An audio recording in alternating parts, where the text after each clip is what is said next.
Good evening. Happy Wednesday, I think. I think today's Wednesday, isn't it? Yeah, whatever. Let's do some.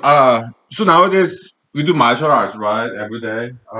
Because I go to gym, so I don't really need muscle exercise because I go to gym during the lunch hours. So yeah, I want something easier, something not too intense. So like dancing, right? Yeah.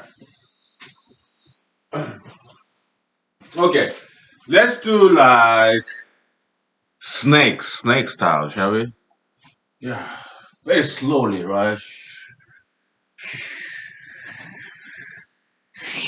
Right. I'm not good at it. That's why I have to like, like I have to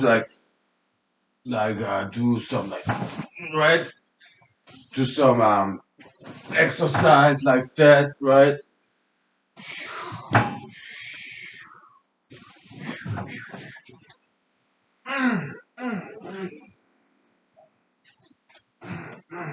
Ah.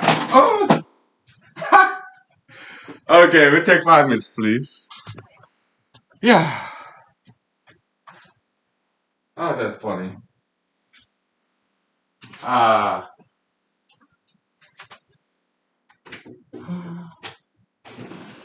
Okay.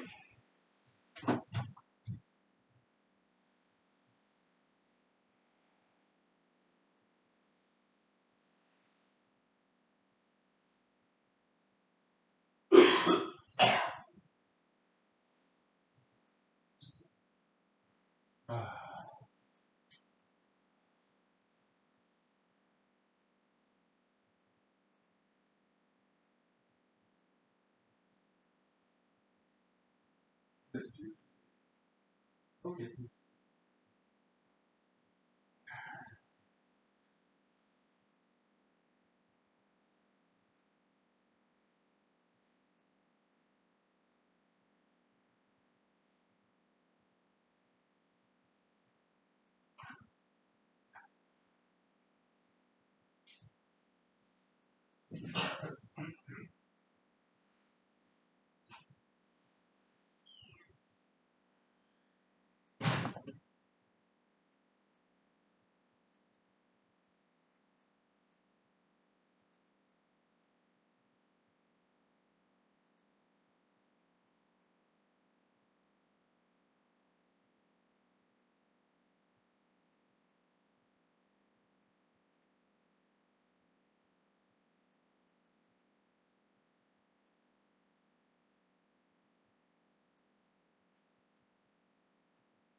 Okay.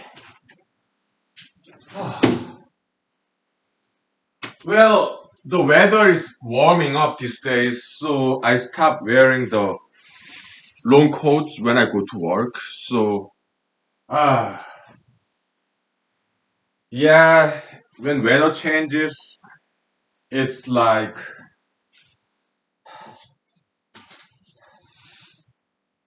yeah, like common cold, you know. So I kind of felt it just a little bit, like my throat being a little bit like itchy. So I took some Dayquil, and it always works. So yeah, but yeah, I'm not sick or anything. Just some fatigue, kind of low energy a little bit because of this weather change, body adjusting to weather change. You know, temperature change basically, seasonal change. So yeah, happy Tuesday. Today's Tuesday, so yeah, good evening. And so in my spare time, I looked at some history of descendants of Israelites. Yeah, the Jew people, great people. Uh, very interesting history they have. Some of them recorded in the Old Testament Bible, like Book of Chronicles and Kings, right? So, because how did I get into how did I run into that Jewish history? I guess I was reading some news and ran into this term diaspora. Okay, so I looked it up. What does that mean? Diaspora. It means sometimes voluntary, sometimes involuntary immigration or relocation. Okay, that's what diaspora means. Okay, and in Wikipedia they talked about Jewish diaspora, and okay, let's study. Uh, So Moses, about 1500 BC, Moses, all right, and 500 years later, about 1000 BC, Solomon, David and Solomon, about 1000 BC.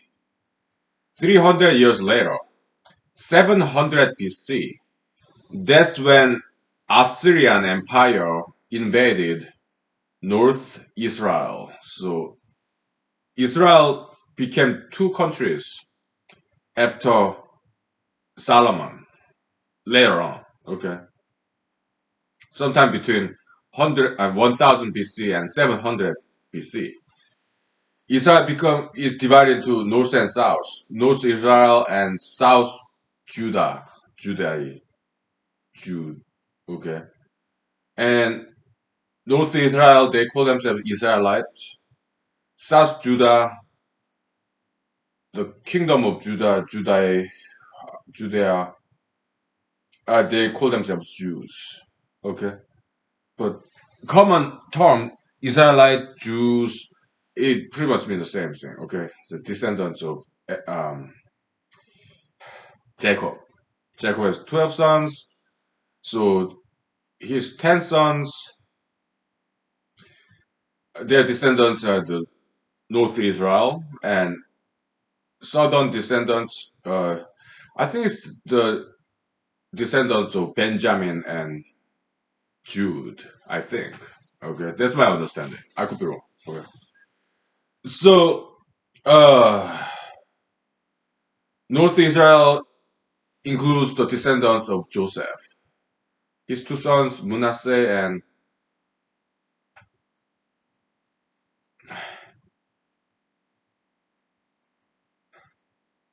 I don't remember. I do not recall. Okay. Whatever. The northern Israel includes like descendants of like Gad, Reuben, Joseph, Issachar, Dan, whoever. Okay. So, yeah. So, about 700 BC, Assyria, Assyrian Empire, New Assyrian Empire invaded northern Israel. And for whatever reason, economic reason or religious reason, whatever, okay, they relocated about, I don't know, from what I recall, something like 300,000, maybe a million. Not all of them, but they relocated a lot of Israelites to today's Mesopotamia, like Tigris Euphrates. Okay. From what I read, it was a common practice of Assyrian Empire, mostly for economic reasons. Sometimes they wanted to relocate people. I don't know. Perhaps, to use as slaves, maybe. Or, to hire them as elite scholars, okay? Or as just workers, okay? So relocation happened there, okay? Uh, about 200 years later, so Assyria became subject of Babylonian Empire.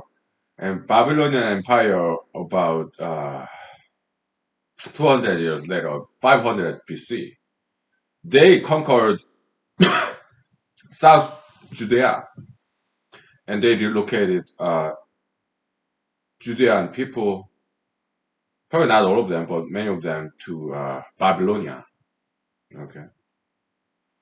Sometimes to use as slaves, sometimes to use them as elites, like scholars, priests, or governmental officials. Okay. And after like some dozen years later, Persian Empire conquered Babylonian Empire. Okay. And there was Emperor Cyrus, and Cyrus released Judean people back to Israel. Okay, so yeah, some of them moved back to Israel or Judea, that region. Some of them stayed in Middle East. Some of them went to somewhere else. Okay, some of them went to up north, like today's Persia or Greece, Roman Empire, whatever. Okay, later Roman Empire. Roman Empire is like it started like about 100 BC or 60 BC, lasted until 500 AD, about. Well, that's the West Roman Empire. East Roman Empire lasted until something like 1400 AD, about. Okay, I'm still learning world history. Yeah, this is smoker's cough, by the way. Okay. Yeah, I did go to the gym today. Okay, I did run, so it's kind of low energy. Yeah, and also this temperature fluctuation. Hey. Well, I recover from this fatigue. Some days are like this, kind of low energy, right? Yeah. Yeah. Let's take 5 minutes break, please. Okay? Yeah, low energy. I'll recover. Maybe in an hour or so.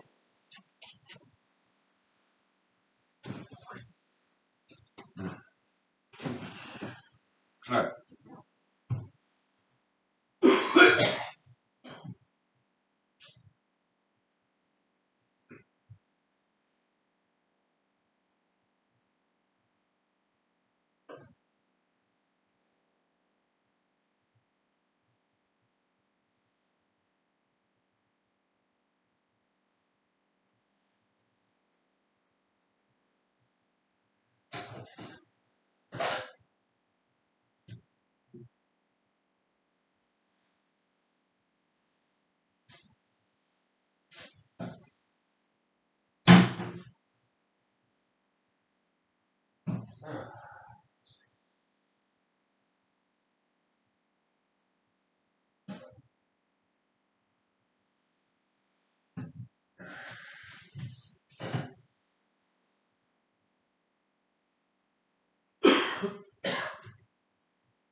Okay.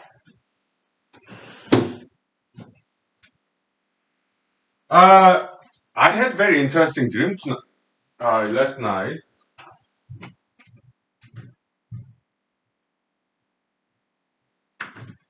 and I don't subscribe to like biblical interpretation of dream, which is what Sigmund Freud dream theory is based upon. Okay, yeah, the symbolism. I don't subscribe to that belief. Okay, that's originally biblical symbolism of dream interpretation. Who was that? Joseph, right? He interpreted Pharaoh's dream, I guess. And Sigmund Freud, his theory is based upon Bible. Actually, he was Jewish guy. Sigmund Freud, okay, Doctor Freud. But I don't subscribe to that belief at all. Okay, dream to me, it's just entertainment. It's just fun to talk about. So, what dream did I have? I did remember because I tried to recollect the memory, and in the morning I did remember it, but now I kind of forgot. It's very fleeting dream memory, right? It was now I remember. Okay, yeah. I was in a big kind of conference room, right? In a hotel, something like that, in a building. It was a big room, and everybody except me was celebrities, actors, singers. Everybody except me were celebrities. I was alone, so I was like, oh, I don't feel kind of comfortable that I'm the only one who is not celebrity. Everybody else like famous, wealthy. Me, I had a camelback to drink water, okay, and my camelback broke. Hey, so where's water? So I went to get some water, bottles of water, but there were new bottles of water. They're kind of half empty, used. I'm thirsty, so I don't want to drink somebody else's bottle of water left over. And then there's a celebrity. He was African American gentleman. Okay, I think he was an actor or something. He was very nice to me. Okay, so he was willing to hang out with me. Because I kind of felt very lonely, isolated. Okay, and then he went to bathroom, so I was just waiting for him outside the bathroom, and then I was like, oh, okay, you know what? Yeah, I just walk around by myself, and I went outside the building, and it was downhill outside the building, and I started walking down to join the horde people.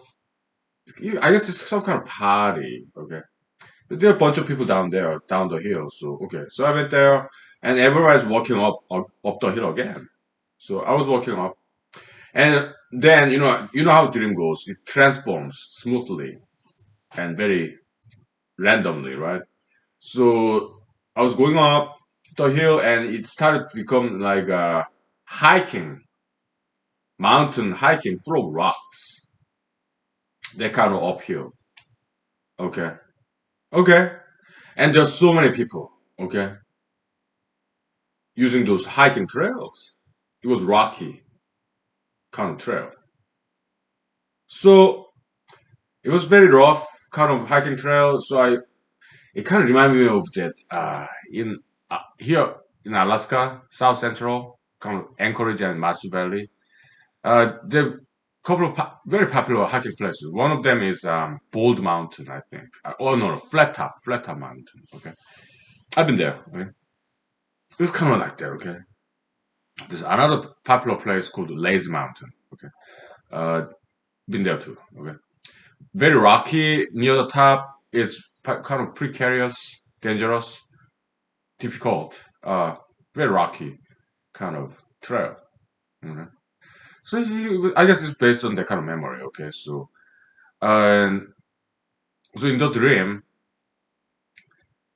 I stepped on the rock, boulder, huge boulder. Okay, and there were many people. Okay, a lot of guys. Okay, so a guy who's already on top of the boulder, he helped me out so that I climbed that boulder. And then there's another guy who's holding onto this some rock like this, but it was not stable at all.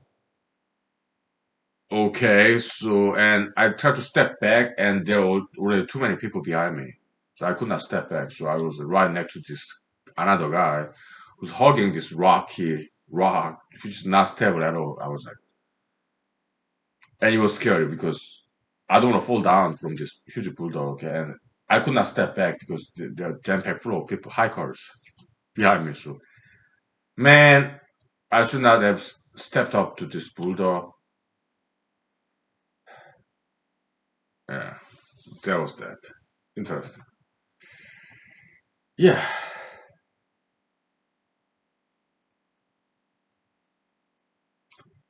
Anyways,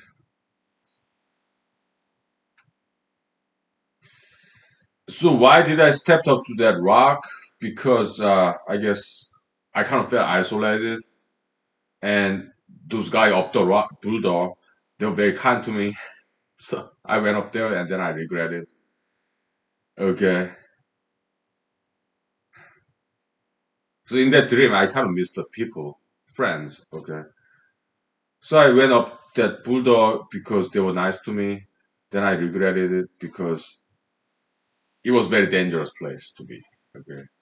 Okay, no symbolism. Yeah, we can make assign some symbolism there, but I'd rather not. Okay, because that's not how dreams are. Dreams are random. Okay, but it was very interesting. So scary too. Very dangerous, rocky, high mountain place. In that dream, I was not able to fly. Sometimes I can fly in my dreams. Okay, but that dream I wasn't not able to. Uh,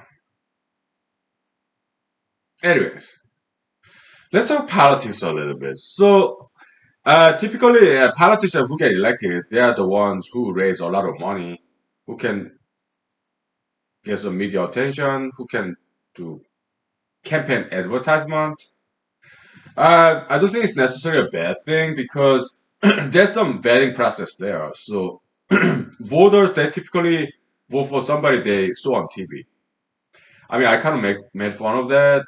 American democracy kind of run by money, money playing very big role, like plutocracy. I did make fun of that in the last paper, economics paper, okay?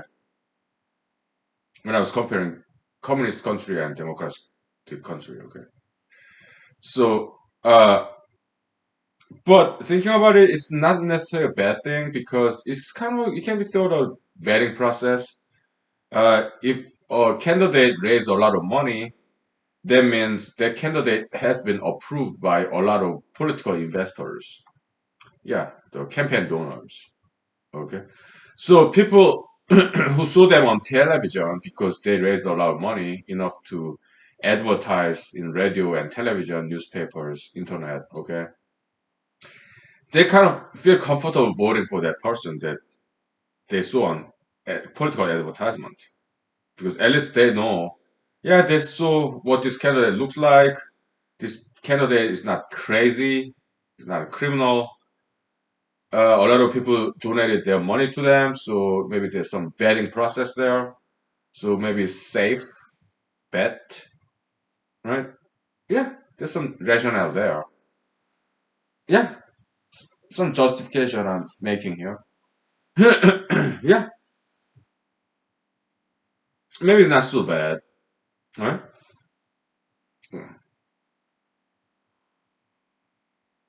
So who gets a donation? Basically, they get donation from political investors, donors, uh, who agree with this candidate's ideas and opinions. Okay, so yeah, those people who raise a lot of money and with their money they do political advertisement and then so those are the mainstream people, mainstream candidates. And I am not that. I am non-mainstream. I So mainstream candidates, basically, I guess they can represent people. If they are mainstream, majoritarian.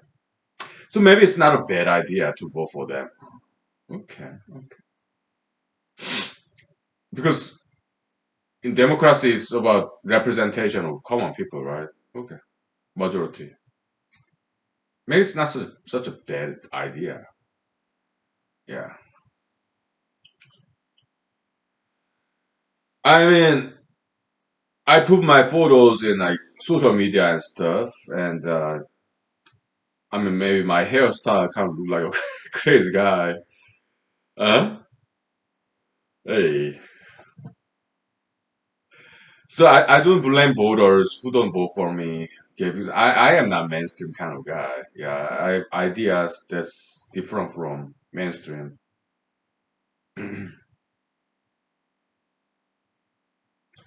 So I guess voters do not feel comfortable voting for me because first of all they don't know me, and even if they know me, I guess I kind of sound like a crazy guy,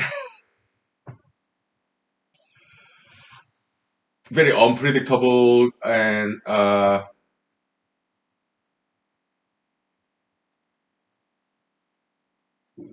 so they don't feel comfortable about me. Maybe they don't feel like I'm safe to be a politician.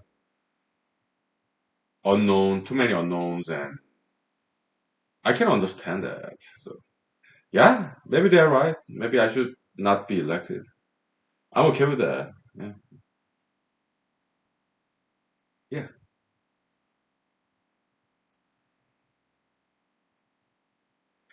Maybe even if I get elected, maybe I won't achieve very much because my ideas maybe too ahead of time. Maybe it's too radical. Today's point of view. Maybe.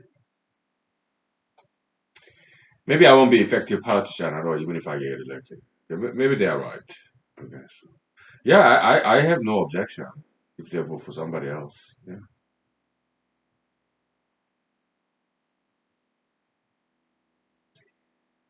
Yeah.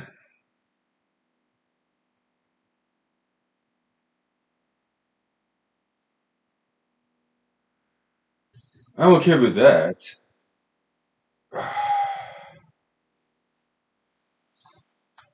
Yeah. I'm just looking at my political campaign or politics in general from different angles, right? To be fair and balanced. Yeah. Mm-hmm.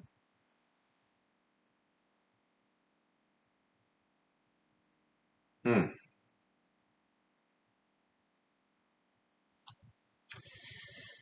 I think the political leaders, people who win election, uh, I think it makes sense to say this. Okay, they're kind of reflection of the generation. Okay. Back in like se- 17, 1800s, they voted for Thomas Jefferson, James Madison, right? Um,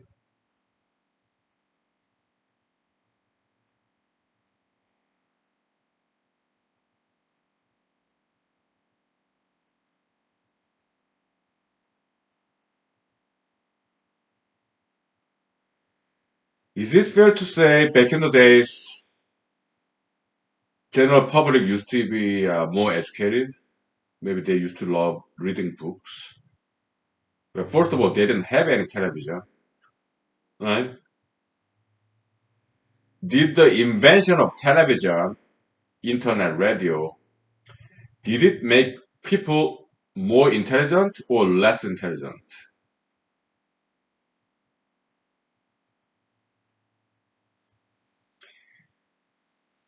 Did today's people become shallower thinker or deeper thinker after the invention of social media, internet, television, radio? Did people become smarter or less smart?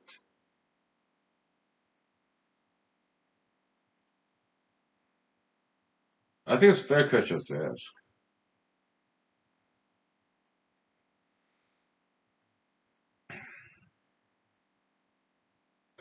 Because Mrs. Commissioner, she got golden resume. She went to Harvard Law School. She used to work for all the big federal governmental agencies in Washington D.C. So her resume look golden. Okay, looks cool. Huh?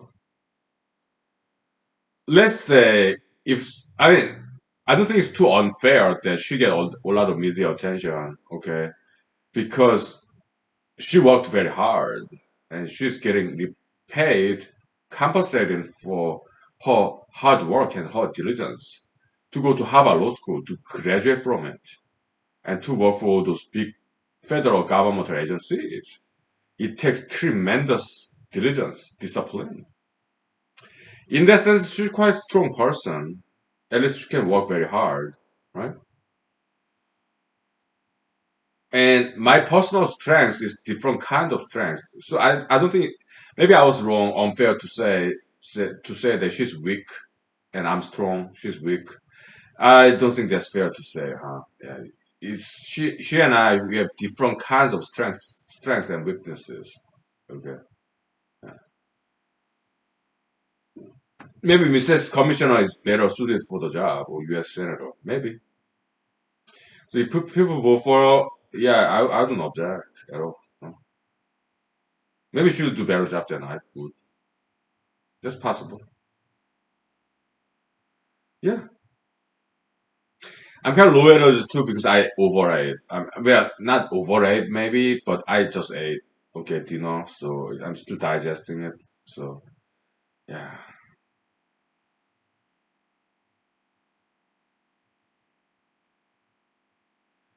So candidates, some other candidates or politicians, uh, some of them went to like West Point or Harvard, Yale, or some of them had this high governmental position before, right?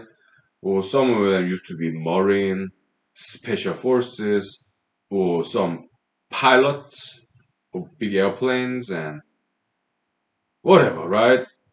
So they tend to get a lot of votes.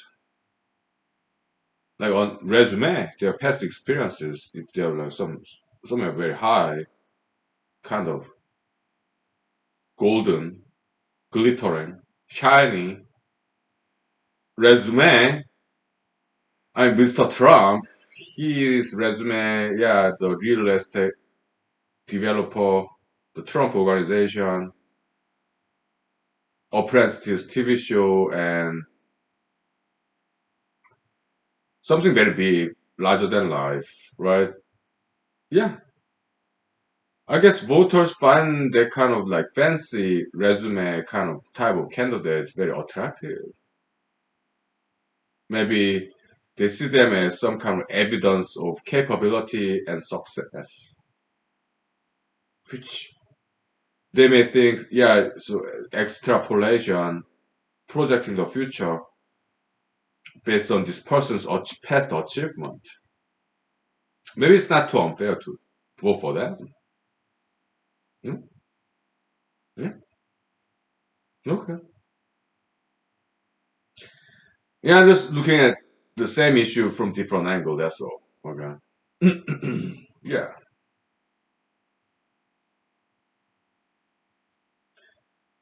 Yeah, it's not my concession speech. I'm not dropping out of the race. Okay.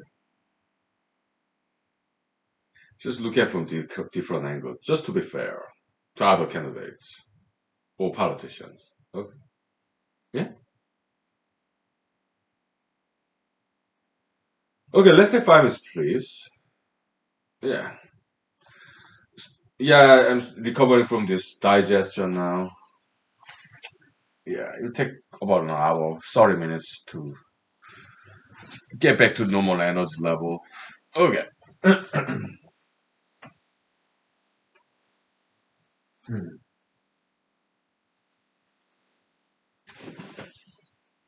Okay.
Well,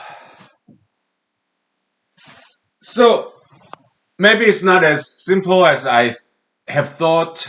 The politics solving problems, where we can come up with all the solutions in theory, but maybe implementing those theories, maybe it's not as it seems. I don't know. Never been an elected official, so I don't know. But some of my friends have been like elected or appointed for the first time as government official or public official. Okay, and they tell me their experience sometimes. Okay, they say, yeah, it's not as easy as they thought to make some positive changes. There are obstacles. Okay, yeah, some inertia. Yeah, yeah. I bet there are. There are. Yeah. Oppositions. Yeah. So what have I achieved then? Well, we can start from U.S. Army days, right? Well, let's go way back. South Korea High School. Okay, yeah. So I transferred from elitist science high school after 2 months to regular high school. Why? It was too many homeworks. Yeah, I understand that's like special forces training, kinda. Okay, I've been to special forces training. Okay, and I dropped out after 2 weeks. Uh? But before that, yeah, I prepared for 1 month. There was intense training, and I'm glad I tried. Okay, because I learned a lot. Okay, um, science high school too. Okay, in order to get into science high school in South Korea, there was like 1994. I studied a lot, and I got in. Nothing was lost. Why? Because all those mathematics, physics that I studied is in my brain. It was good motivation. So elitist institutions, I think they are good. They serve good purposes. Okay. At least though I dropped out of those institutions like Special Forces, Science High School in Korea, Special Forces in US Army. Okay. But I learned a lot to get in there, although I dropped out. Okay. Special Forces, I dropped out of selection course. After selection course, they go through 1 year, 2 year long, more difficult course, the training, qualifier training. Okay. Yeah. I didn't get into qualifier training. Okay. I just dropped out of selection course, which is 3 weeks long. I dropped out after 2 weeks. Okay. It was too difficult. It was too much. Okay. I didn't want to do that. Okay. Science high school, likewise. I did not want to do that anymore. Why? It's just too much studying. Okay. I could not do it. But I learned a lot. It's good motivation to get into those schools. And so I studied hard and trained hard. So nothing was lost. I'm glad I tried because I learned a lot. Okay. Well, so election, same way. Campaign, during the campaign, I learn a lot. I have fun. So nothing is lost, although I never get elected. Okay. Yeah, no problem. Yeah. And so when I transferred from elite science high school to regular hometown high school, after I transferred, I gathered some of my colleagues who were having some difficulty with mathematics, and I taught them. Did it make big difference? Not really. Maybe a little bit. I wanted to help them out because I knew a lot of mathematics, and some of them were struggling with mathematics. How many? About 5 to 10 of them. Okay, so I tutored them as in a group session after school. Okay. For how long? I think it lasted about months. Okay. Then we stopped. Why? Maybe they improved a little bit, but I kind of feel tired, and they kind of felt tired too because we are doing extra 1 hour Monday to Friday. Okay, we all got tired. Okay, so we called it a quit. Okay, same thing may happen if I get elected as a United States Senator next year. Okay, will I drop out? Will I quit because it's too much, too hard? That might happen because I have that kind of history. When I was in PhD, Cornell University, I dropped out after 2 years. It was too much. PhD career, okay. I couldn't do it. No.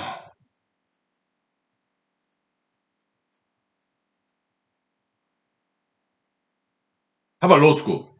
I graduated in 2 years because I did not want to drop out again. Okay. Law school is typically 3 years, right? I graduated, not drop out, graduated in 2 years, okay, because I took 2 summer semesters instead of doing internship. Typically, other students, law students, they do internship in summers, 2 summers, okay. I stayed in school, okay, 2 classes, and graduated as fast as I could in 2 years, okay. Then I came to Alaska and got a computer programmer job, studying for Alaska bar exam for like on and off like 3 years. Then I passed, okay.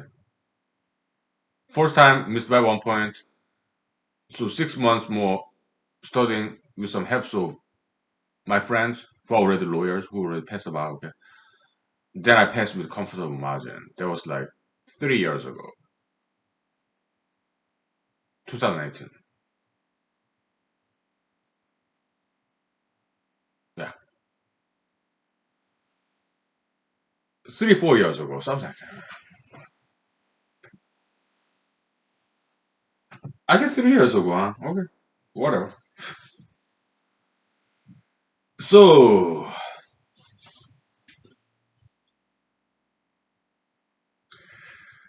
do I have what it takes to be a U.S. senator? Endurance. I guess it depends how you do your senator job. I mean, it's like I don't think it's required to be a judge. Uh, that's kind of like 80 hours per week, from what I've heard. They bring work to their house after work, and they would even work during the weekends because there's just so many cases, justices, so many cases they need to handle. So yeah, they work like 70, 80 hours per week. I cannot do that. So I do not want to be a judge. How about senators? Is it necessary that senators work 80 hours per week? I don't know. Or does it depend on individuals? Because some congressmen, congresswomen, senators, some governors, some politicians are in their 80s, right? How about US president? Many of them were in their 70s. So do they actually work 80 hours per week when they're in their 70s? How about US Supreme Court justices? It's lifetime tenure. So many US Supreme Court justices were in their 80s. Did they actually work 80 hours per week? Or do they get away with working 40 hours per week or even less? Uh, Former President Trump, from what I've heard, he started working later on, like 11 a.m. Okay. Some say he worked until like 2 a.m. I don't know.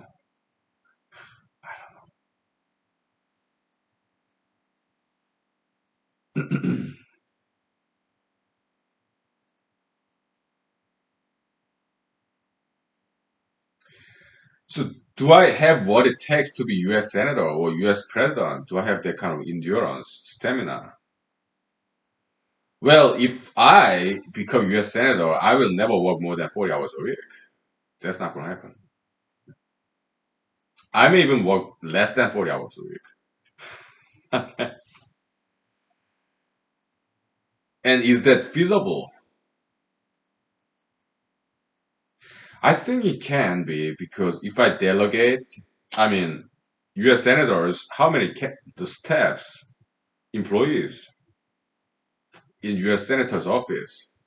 My guess, probably two, three dozens of staffers. Huh? Yeah, it's in Washington D.C., in Alaska, right? Many different offices. They were my guess, but two, three dozen total, maybe 4 dozen even. Right? I don't know. So I can definitely delegate. All right. Yeah, senators, Congress persons, they get a lot of phone calls and emails because people want to talk to them. Okay, so they have to limit the time, appointment, and sometimes the letters never reach them. Letters, emails, phone calls, campaign staffer, I mean, not campaign, but the legislative staffers, they filter out. Let's say, for example, let's say you a senator from Alaska have 10 employees. Okay? And let's say each employee out of 10 gets 100 emails or phone calls or letters. Okay?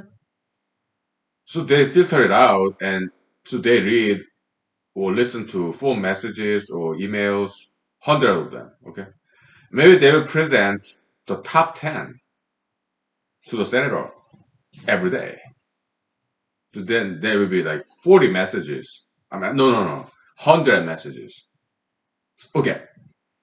10 staffers, each of them get 100 emails, for example, okay? Then that's 1,000 emails, right? And each staffers, their job is to pick top 10 out of 100 that they receive. Okay? Every day. So, send 10, 10 times 10 is 100. So, out of 1,000, 10%, okay, so senator have to read 100 emails per day. Huh? Oh boy. Out of 100 emails, the senator maybe will respond to top 10. Okay, so that's Uh, 1%. Out of 1,000 emails, senator respond to 10 emails. That's 1%.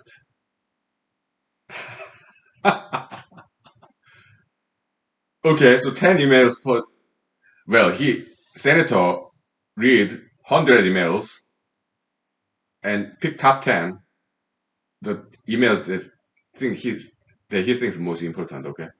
So he write 10 emails. He read 100 emails and write 10 emails per day. So how many hours would it take? Oh, this is funny, right? Yeah, we'll take 5 minutes break. Okay. Oh, how interesting. I'm trying to calculate the feasibility. Is it possible for me if I become senator next year? Can I still work 40 hours a week and do my job?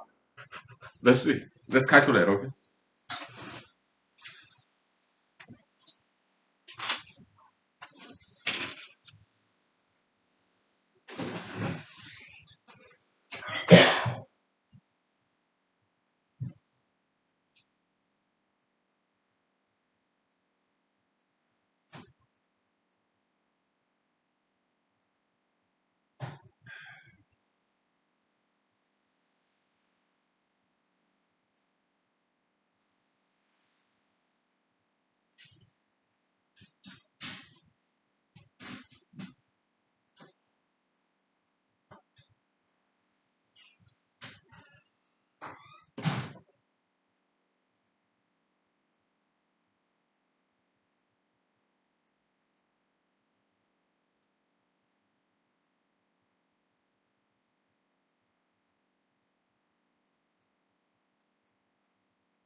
Yeah.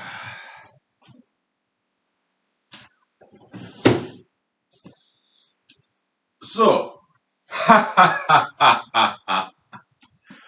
oh my goodness, this is fun, huh? Good stuff. One solution is this. Well, it kind of reminds me of this movie, Bruce Almighty, Jim Carrey, and Morgan Friedman, right?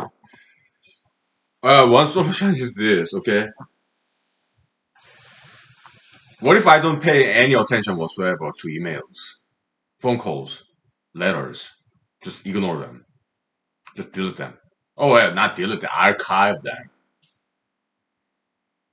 Or maybe at night, once in a while, okay, maybe if I'm not sleepy, if I wake up too early, like 3 a.m., or just before I go to bed, maybe I just read the email on my cell phone. Maybe if I want to, if I'm bored, maybe. But mostly, what if I just archive all of them and don't pay any attention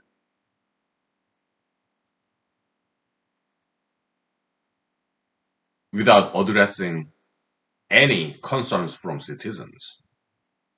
Just doing my own thing. Is that what most legislators do nowadays anyways. I don't know.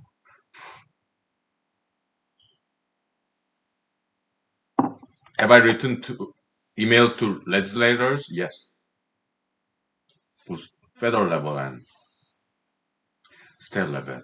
I have even written emails to President Trump, White House. I'm sure it never reached him, but some of his staffers replied to me, yeah, pretending he's President Trump. Okay, but he's busy, so yeah, no problem. We understand he's busy. Anyways, so because if I become senator next year, okay, hypothetically, my sole focus is it will have a mind. There will it. There will nothing else. Okay. I mean, if I get elected, yeah, citizens, yeah, they will email me at my office, senator's office, for all different diverse issues, right? Will I even read them and reply to them? I don't think so. I will do only one thing. It will pay mine. Okay. Because it will solve a lot of Alaska issues.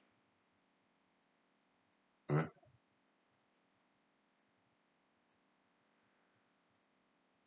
Other than that, so 40 hours a week, Monday to Friday, let's say 8 to 5, 1 hour lunch time, okay? 12 to 1. So 40 hours a week. What would I be doing to make Pebblemind happen? Yeah, I make phone calls. I will talk to some NGOs, environmental protection agencies, non-government organizations, United States Army Corps of Engineers, USAs, right? And I will talk to the Pebble Partnership, the business people. I will talk to investors. I will talk to scientists, engineers, right? To make this happen. That will be it. I won't do. I will not be doing anything else. Will I spend time drafting some laws? No. Will I go to Washington D.C. and vote for this bill, that bill? I don't think so. I'm not going to read their bills. I will not vote for anything because those bills, laws, I think it will be waste of my time. I think there are more than enough laws already. Okay, so and legislation is not a solution for every problem there is. Okay, let other people vote, study bills, vote yes, no. I'm not doing that. I'm not going to even leave Alaska. I don't think so.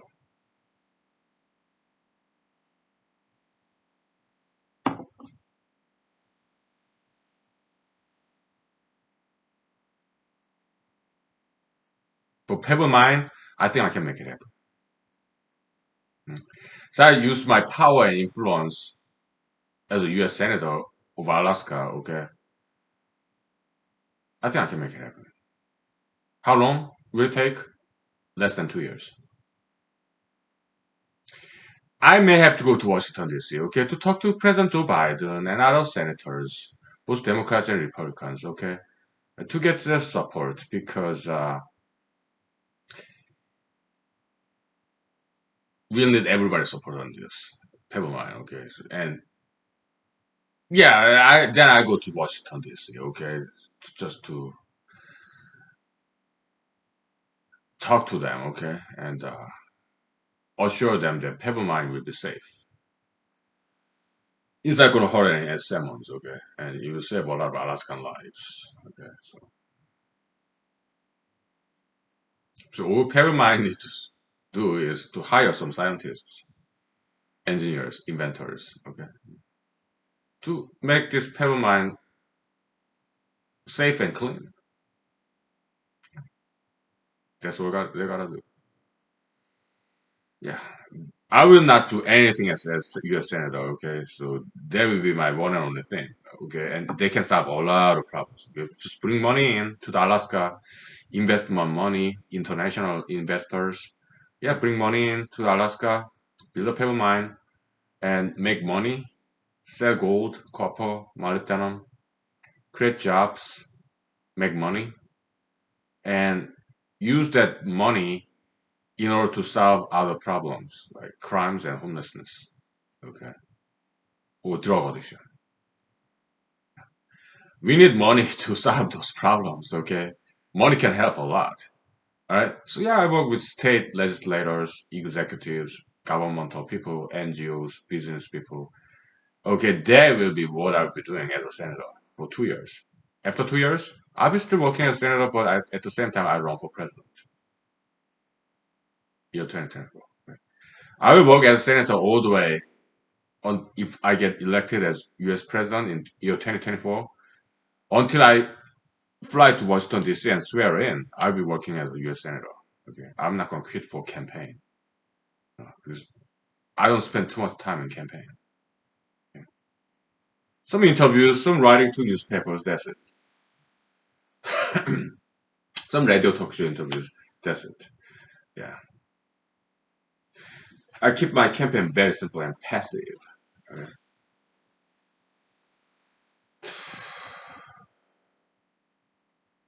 Okay. Okay. That's a feasible plan then. Yeah.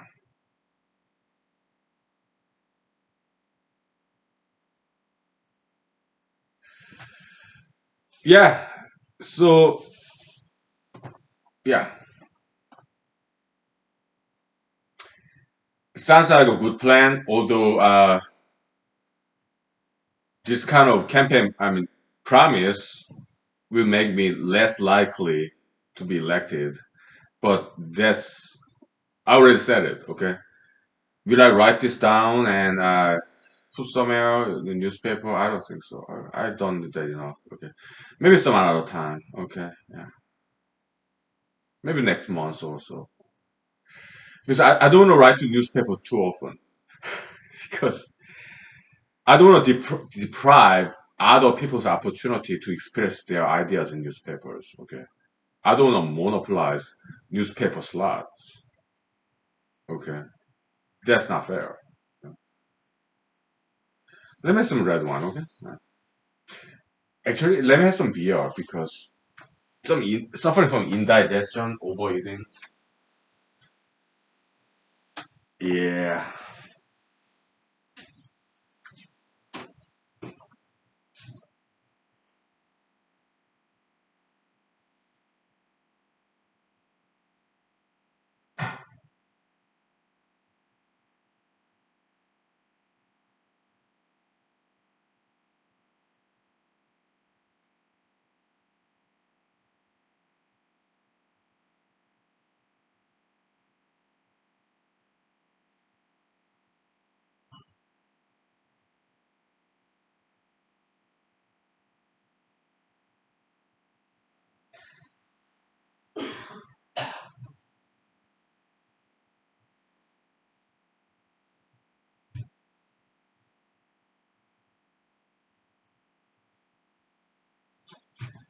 But in my opinion,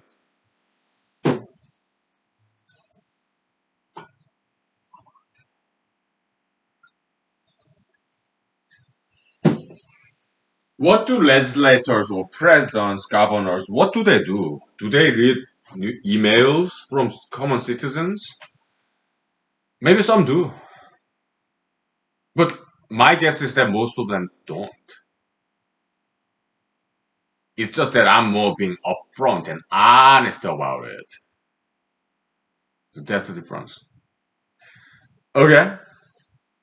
Because politicians, they become politicians because they are full of ideas. How to change the law, how to kind of reconfigure the system, society. Politicians become politicians because they want to change the world. They want to change the society with good intentions. They want to make positive changes to the community, state, nation. They already have full of ideas. That's why they run for political campaigns. So do they have any room, time, energy to listen to others? I doubt it. Maybe some do. I don't. So does that mean I will not listen to people? I don't think I have time or energy for that. Okay. If I become U.S. Senator, I'll be busy making paper mine work. That's it. There will be nothing else. Yeah. Why is so important, paper mine? We need money. We need jobs. That's it. Money, we need money. We need jobs. That's it. Then the rest will be taken care of. Why? Money is kind of in humanology is a copium that is highly convertible, fungible. Okay, money can transform to anything. It can transform to some prison program, rehabilitation program, right? To me, prison system is the most highly effective rehabilitation program. They can it's like drug rehab. If they come to prison, they're not going to use any drugs. Okay, and if we have program where in prison prisoners would work there, let some maybe not mandatory labor, but it's more like a training program, right? Humane kind of educational training program, so that prisoners would have job skills, right? And also teach them how to play guitars and some entertainment kind of education training, right? Some acting, right? Writing, so that they would be happy with healthy hobbies. To make that happen in prisons, we need money. Okay. So once payment money is going on, yeah, that's will be my next project. Prison rehabilitation. Yeah, because we need to take care of this crime problem in Alaska. Yeah, get rid of crimes and also homelessness. Homeless people, drug addicts, criminals, we put them all in prison. Okay, and it will be rehabilitation program facility. Okay, so to run that, we need money, and people can provide that. Why? Yeah, they pay state tax, so state government will have more money, extra cash, and we use that money to eliminate homelessness, crimes, and people will be one of the many projects that. Okay, yeah, we need NWA. Okay, yeah. We need to create jobs. Okay, and make money. Then everything else will be so much easier. Okay, because we have money to institute all those different programs. Okay, yeah, that makes sense.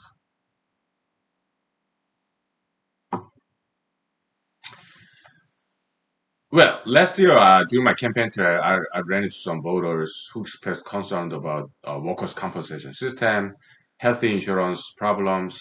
My solution is this, okay? Where people need to just live healthy. They need to take care of their own health. Okay, yeah, diet, exercise. That's it. It's that simple. That was my solution. How about people who are already sick?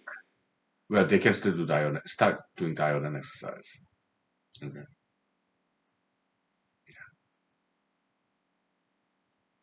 How about healthcare problem? Well, uh, it does not matter the procedural law. Okay, we tweak this, tweak that, mess with laws and systems, how to configure, design the system. That's not going to change anything. Okay, so changing procedural law, it does not change the human nature or the substance thereof. Okay?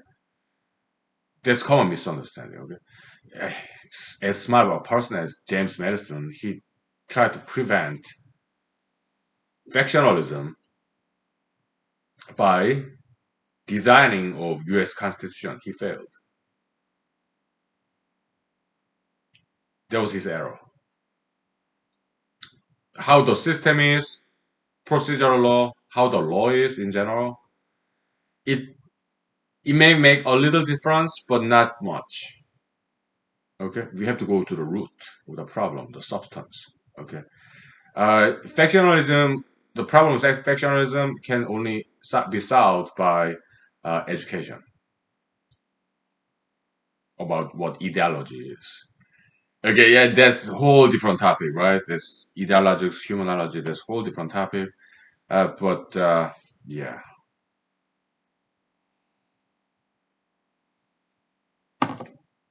yeah.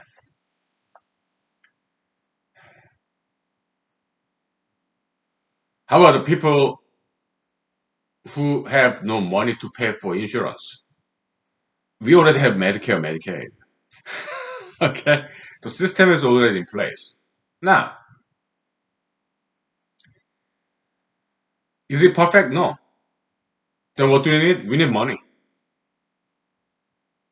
Medicaid, Medicare is based on taxpayers' money. Okay, what we need as a nation, as a state, we need to create jobs and we need to make more money. We need to sell things that sell at higher price. We better start selling gold bladders to China by farming bears, not poaching, but farming bears, and start selling gold bladders to China. That's what we need to make money. If government have a lot of money, they can pay for Medicaid, Medicare for people who have no health insurance. It all boils down to money. To make money, yeah, we need to create jobs and sell things. And we need, yes, international trade. That's what we need. To stop crimes, yeah, we need jobs. We need money. Idle hands, devil's playground, okay? When everybody's well fed, when everybody has a job, when everybody's happy, there will be no more crimes. So, money, job, and happiness. To be happy, we need education. We need to educate people how to be legally happy. Not drugs, not some crimes. No, work and play.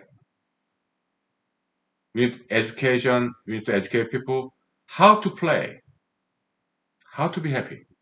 Yeah, singing, dancing, martial arts, or sports, entertainment, acting, playing instruments, or studying foreign languages, that kind of stuff. Okay? And that's not legal solution. That's not legislative solution. That's education solution. How about BLM or the people who died during police arrest? Well, that's not legal solution. That's not legislative solution. That's a technological solution. We need to invest to research and development of non-lethal weapons. Okay. Yeah. So I can come up with these creative solutions only if I have some leisure time. Only if I only work 40 hours a week. If I work 80 hours a week, I cannot come up with this kind of creative solutions. So that's why I have to work only 40 hours a week. Okay? Yeah. Let's take 5 minutes, please. I take frequent breaks, okay? As you can see, it works, right? Yeah. Okay.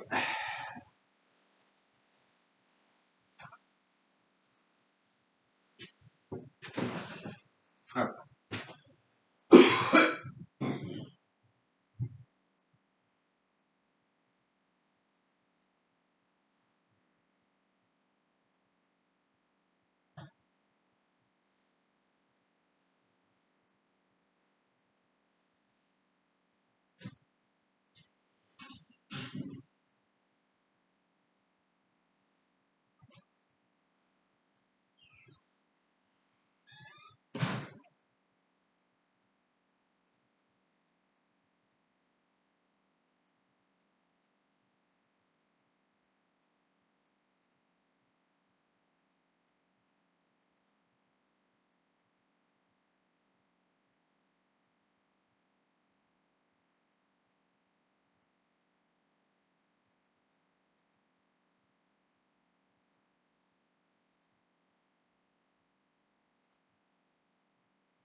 Yeah, as you can see, I recovered from the fatigue. Okay, so yeah, that's good. Back to normal energy level. So we talk enough about politics, right? Yeah, let's talk about history. Okay, but I promise you, it won't be boring. This will be very interesting history. Okay, I couldn't believe it. Okay, there are Jews in China. Okay, I did not know. There have been Jews in China for like 1,000 years. Couldn't believe it. Okay, and they are still some of descendants of Jews are in China. Some of them India. There's Wikipedia article about it. Okay, yeah, history of Jews in China and also in India. Okay, quite surprising. I did not know. I think it's really cool. Okay, I think it's really cool. Okay, I love Jews. Okay, I'm a huge fan. Okay, I think they're really cool people. Okay, yeah, I would welcome Jews in Asia. Okay, oh yeah. In my opinion, Jews are a great asset to humanity. Okay, they are hardworking and very smart people. Okay, yeah, they're cool. Okay, yeah. Jesus was a Jew. Okay. Yeah, I think they're great asset to humanity. Jews. Okay, I really think so. They're cool. I love them. Okay. Yeah. So, how did they come to China? Well, some say during like Silk Road. Sometimes some say that, or there are some different theories. During Silk Road, they kind of started like 200 BC. Okay, about all the way till like 1400 AD. So, how about India? It has even longer history. Okay, some say like 1000 BC, Solomon. Okay, some speculate that there was some trade between Israel and during Solomon's days and India. Not Silk Road. That's like 1000 BC, Solomon. Silk Road is like 200 BC, something like that. Okay. So there's some international trade between Israel and India during Solomon's time. There's 1000 BC. There's some theory about that. Okay. And otherwise, some say because historically Jews have been suffered from this diaspora, kind of forced immigration, okay, by Assyrians, Babylonians, okay. Later on, uh, because Jews, historically, they have very strong sense of independence and identity. They pride themselves as God's chosen people, which is cool, which is cool. Okay. And they're very hardworking people, so they tend to make a lot of money. Jews, okay. And so, yeah, they become target of jealousy and envy. Okay, so that's the, in my opinion, origin of anti-Semitism is case of jealousy. That's one possibility. Okay, so, yeah.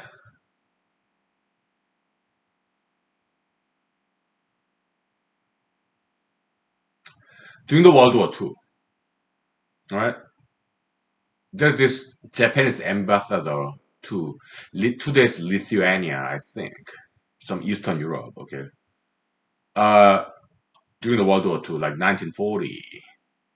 Okay. Do you remember this movie by director Mr. Steven Spielberg, Schindler's List?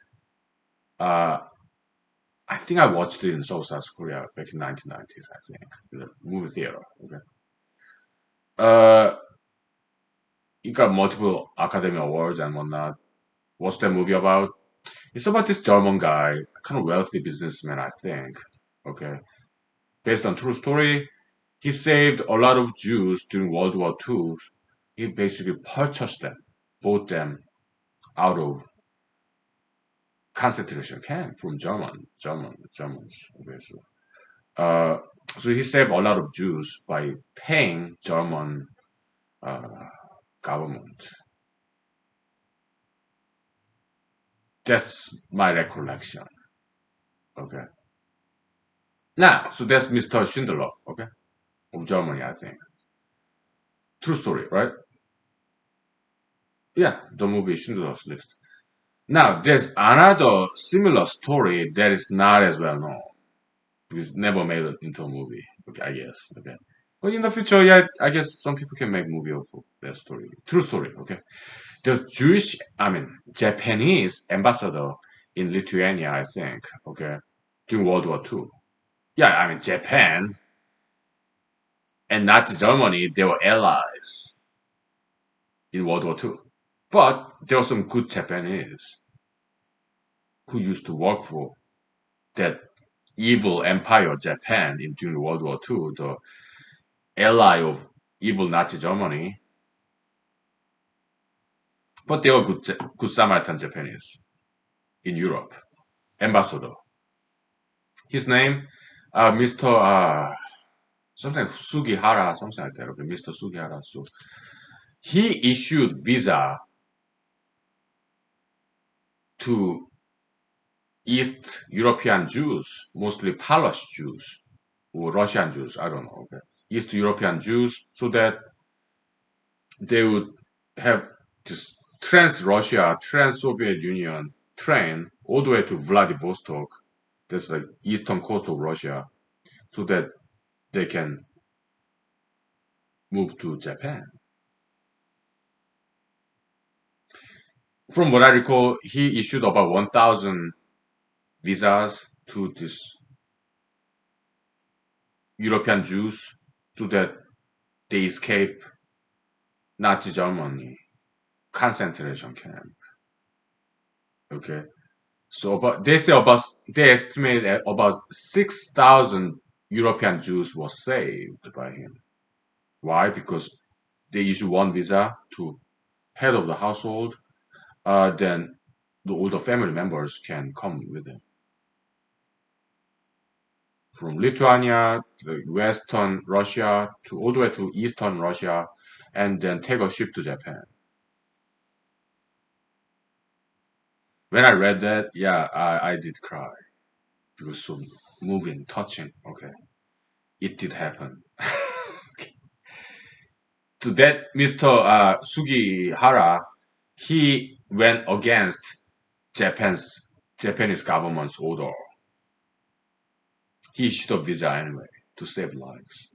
He saved about 6,000 Japan and Jewish German Jews.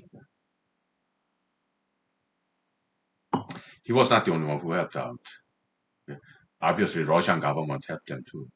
He went to across the Russia train railroad, and some Japanese government officials too. They let them come to Japan. About 6,000 European Jews, 1940, to save lives.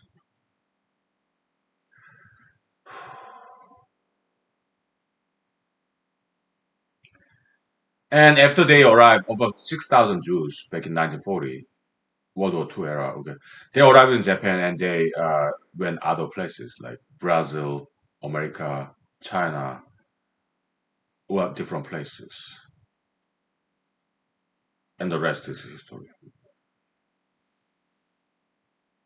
Yeah.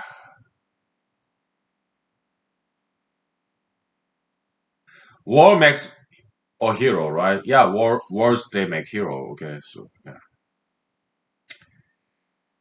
great story, right? True story. So what happened after Mr. Sugihara? Uh, they kind of fired him for the disobedience of Japanese government order. Okay, and after he got fired, yeah, he returned to Japan from Lithuania. Okay, and then he used to be ambassador, high ranking. Okay, government official, but he was fired, and after that, so he returned to Japan, and from what I read, he sold kind of door to door.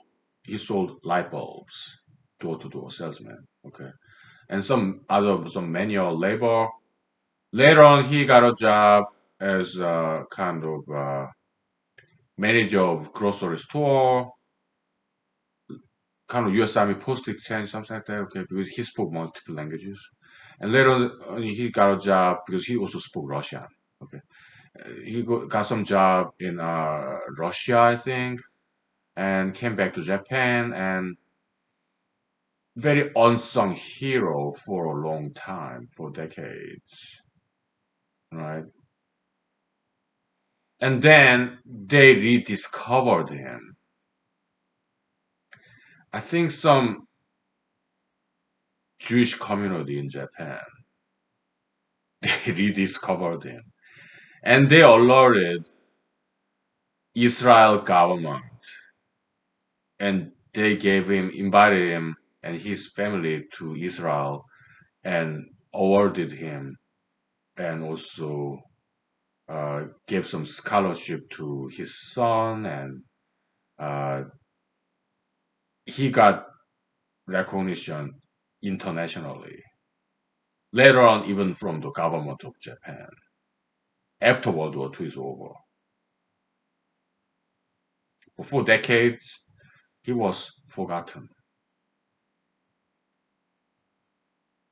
But he lived long life. Okay, so later on in his old age, they discovered him and invited him to Israel from Japan to give him award. But he was too old, maybe in his 80s or something, so he could not travel. So his wife and son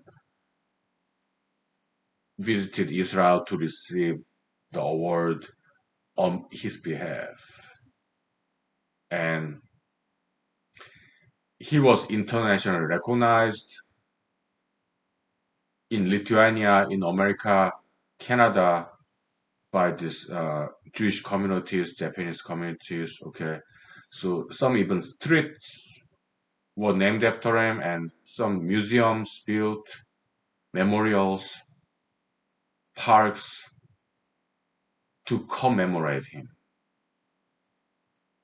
Okay, yeah, beautiful story, history, true history. Yeah, more beautiful than fiction, right? Yeah, oh, yeah.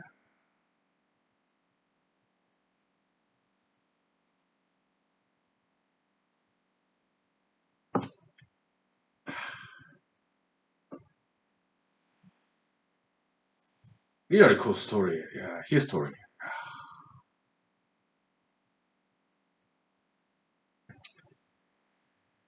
Yeah,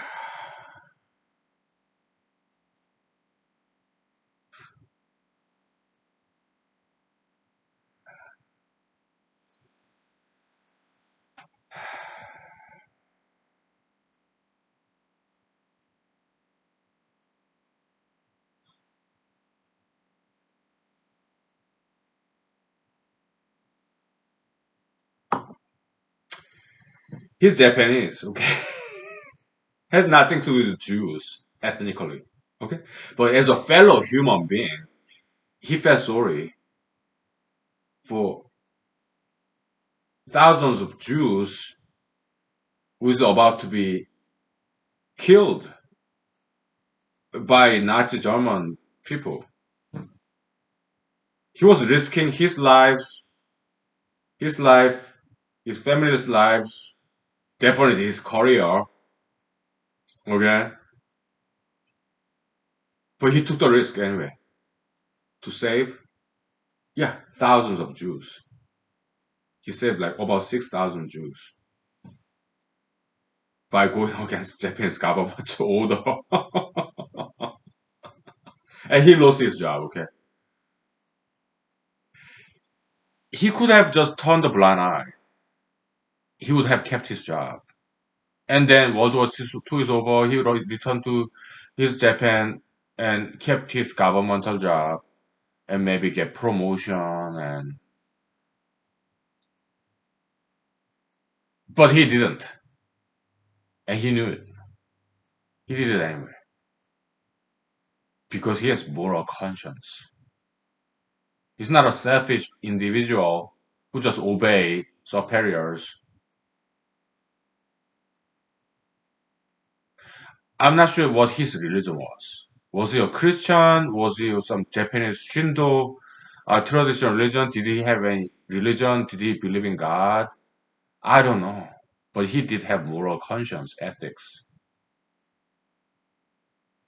humanitarian philanthropy, right?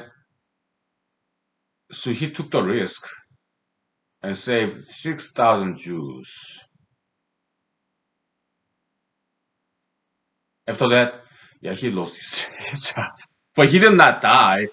Oh, thank goodness. Thank God he did not die. Okay. But he lost his job, so he was doing manual jobs like selling light bulbs in Japan, door to door. Okay. And some other manual jobs. Okay. Lost his diplomatic career. Okay. But he did not die though. He lived long time. And thank God he did not die. Okay.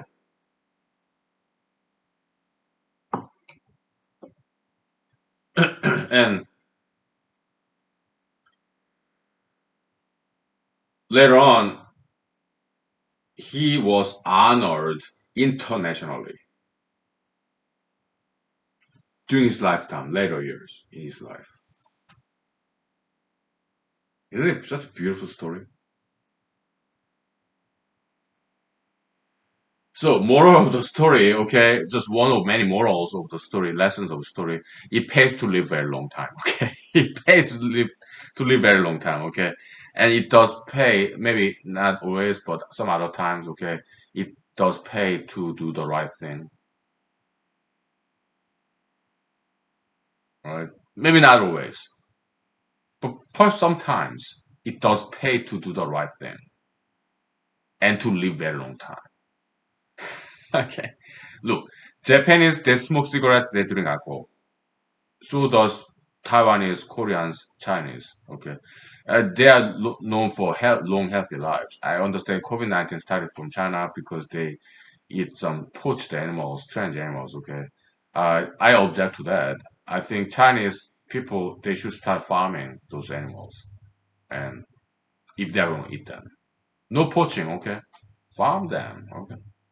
They have capital, they have labor, they have technology. China. Okay. They should farm those animals. Okay. Farm them. Then they can eat them, okay? But no poaching, please. No illegal hunting. No importation of poached animal either, okay? So let's take 5 minutes, please. Okay.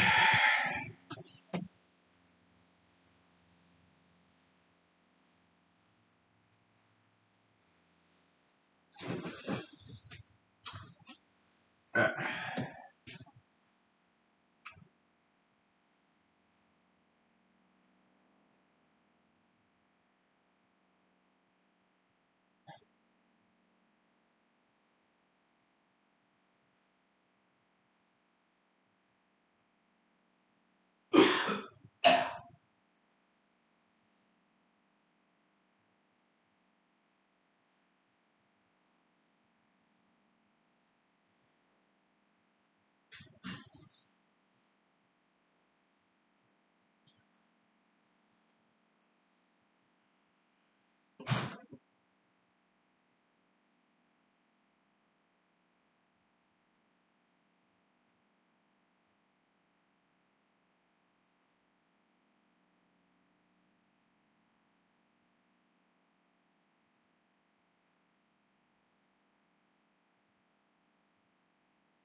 So, to me, Mr. Sugihara, I'm sorry if I'm mispronouncing his name, but I don't know Japanese language, okay?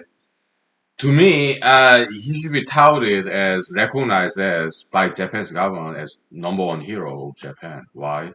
Because Mr. Sugihara, he showed to the world how good Japanese person can be, even during World War II. Yeah, although atrocity committed by Japanese government and Japanese military, okay, but there is this shining example of good Samaritan Japanese gentleman and his family. I think he should be touted and advertised and recognized as number one hero of Japan. Okay, to me he is. Okay, so yeah, that's my recommendation to Japanese government. Okay, because shining example of good Japanese people. Okay, I'm sure there are others too in Japan who are very nice people, humanitarian. That's my recommendation to Japanese government. Cheers to Mr. Sugihara. Okay. Amazing, amazing individual. Right? Like I read his biography in Wikipedia. Okay, they say like he was working 20 hours a day to save just one more Jewish people.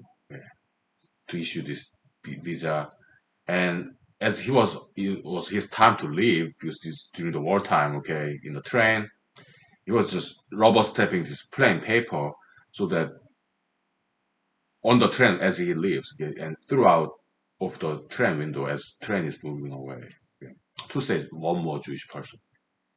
Okay, yeah, because they say yeah this plain vanilla paper piece of paper and some Japanese visa rubber stamp, it can be used. Okay, yeah, so he just wanted to save as many Jewish people as possible. Okay, amazing individual, right? Yeah. How about me? What am I doing to save Alaskan lives? Well, I'm running, but maybe I'm not working as hard as Mr. Sugihara did. But hey, look at me. I do this humanology series every day. Yeah, I'm drinking. Yeah, I'm drinking. But I come up with creative solutions. Yes, to save Alaskan lives. Okay? To prevent crimes. Okay? I cannot do this unless I have some leisure time. And yes, alcohol and cigarette helps. Okay, so I'm doing my part as a creative problem solver because this is the kind of work that not many people can do. Yeah, I'm doing something that only I can do, or only a handful of people in the world can do. Okay, creative solutions. Okay, yeah,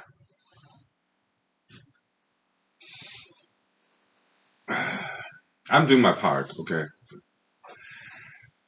I mean, people need society need people like Mr. Sugihara, brilliant diplomats, elites who can work like 80 hours per week. Okay, we need them. Okay, but society also need people like me who can who are more laid back, kind of lazy sometimes, right? But only people who are laid back they can be creative. Okay, creativity is the key. Leisure is a key component of creativity. To think outside the box, to look at things from different angles, right? Only people with leisure, spare time, can do this. That's that concept is expressed by a German philosopher Arthur Schopenhauer. Okay? Yeah, and it makes sense. Okay, yeah. So we lazy people, creative individuals, laid back, relaxed. drinker, smoker, okay? We have a place in society, okay? Yeah. I'm just one of them. Right? I want some stronger. Where's my whiskey?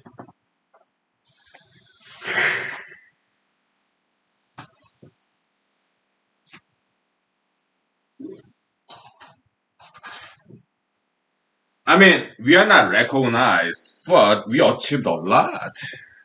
We disproved Albert Einstein's special and general relativity, okay? We achieved a lot here. Although not very well recognized, but in time, let's give them some time, right? Yeah. Recognition of this proof of special and general relativity that we wrote like a year ago. Uh, I don't know whether it's gonna see the light of the day or not. That's out of my control. It's up to God. It's up to the people. I did what I could, and I think we did a very good job there. Right? Yeah, we do what we can, right? And just let it be.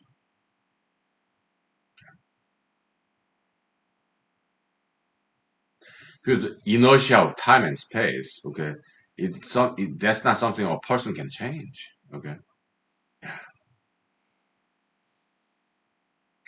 if this generation are not ready for this brand new science of humanology or whatever, okay, that we just have to let it go and let it be for the time being. And when next generation is ready, God willing, then it will be rediscovered. Maybe after long after I'm gone. Okay. Yeah.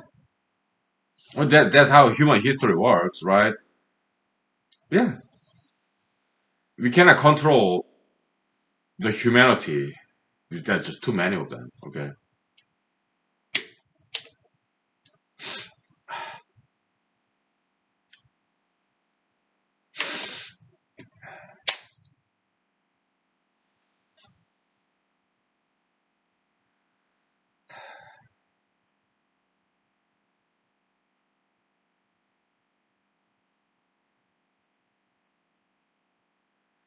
I cannot control the voters.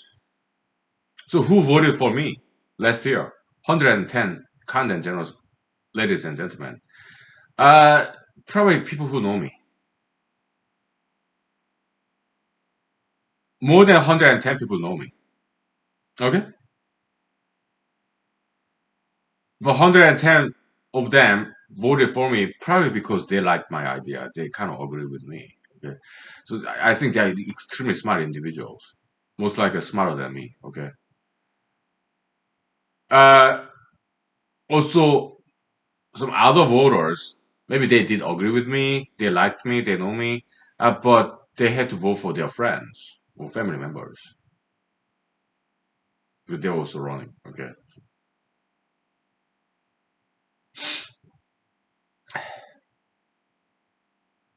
Some others, maybe they never heard of me.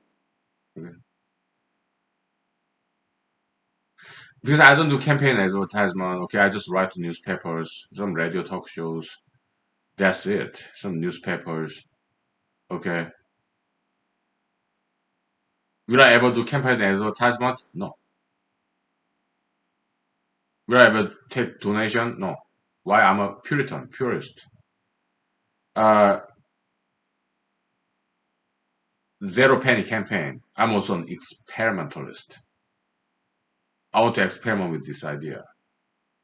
Zero penny campaign. Okay. Because I believe in idealism. I'm an idealist. Okay. So I want to experiment with this idea that a person can win an election without taking any campaign donation. Okay. Because is it because I believe in miracle? Sure. But even if it happens, it won't be exactly miracle. Okay. It will be more about experiment of this idea. So I believe money should belong to people, and I believe polit- money should not play a big role in democracy, in politics. Okay. So am I trying to change the world? Yes, yes, for the better. Yeah,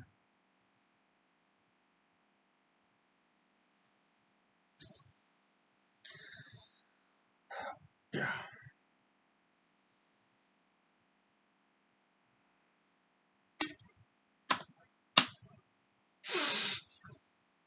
yeah. We'll see what happens. Okay, but I don't have high hopes though. Okay, I just like experimenting. I like being different. I like trying something outrageous like this, something impossible, seemingly. I enjoy doing this. Okay, to me, politics is a hobby, but I'm also serious about it.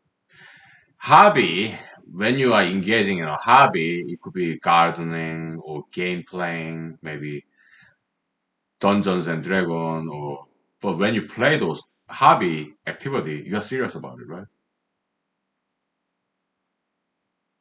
I'm the same way. Politics, yes, hobby, but I'm serious about it, okay? And yes, I enjoy doing it. That's why I do it. It's not necessarily I get ever elected, okay? But I enjoy running. I'm enjoying the process of running for an election. Okay? It's a good hobby, okay? At least. Okay, we take 5 minutes, please. Uh,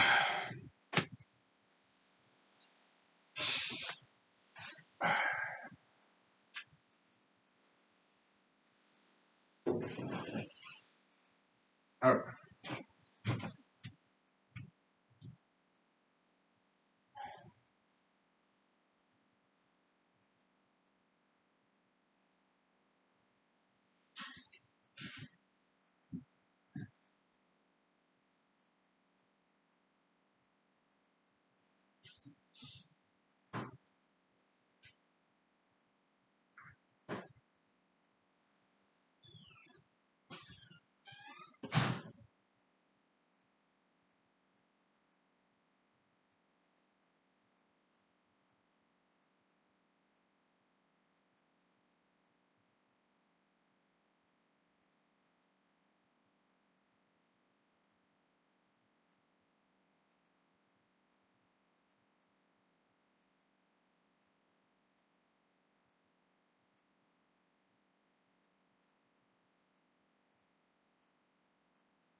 So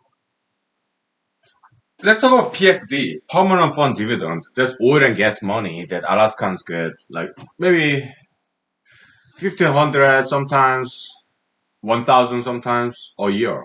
Everybody in Alaska, including children. Okay.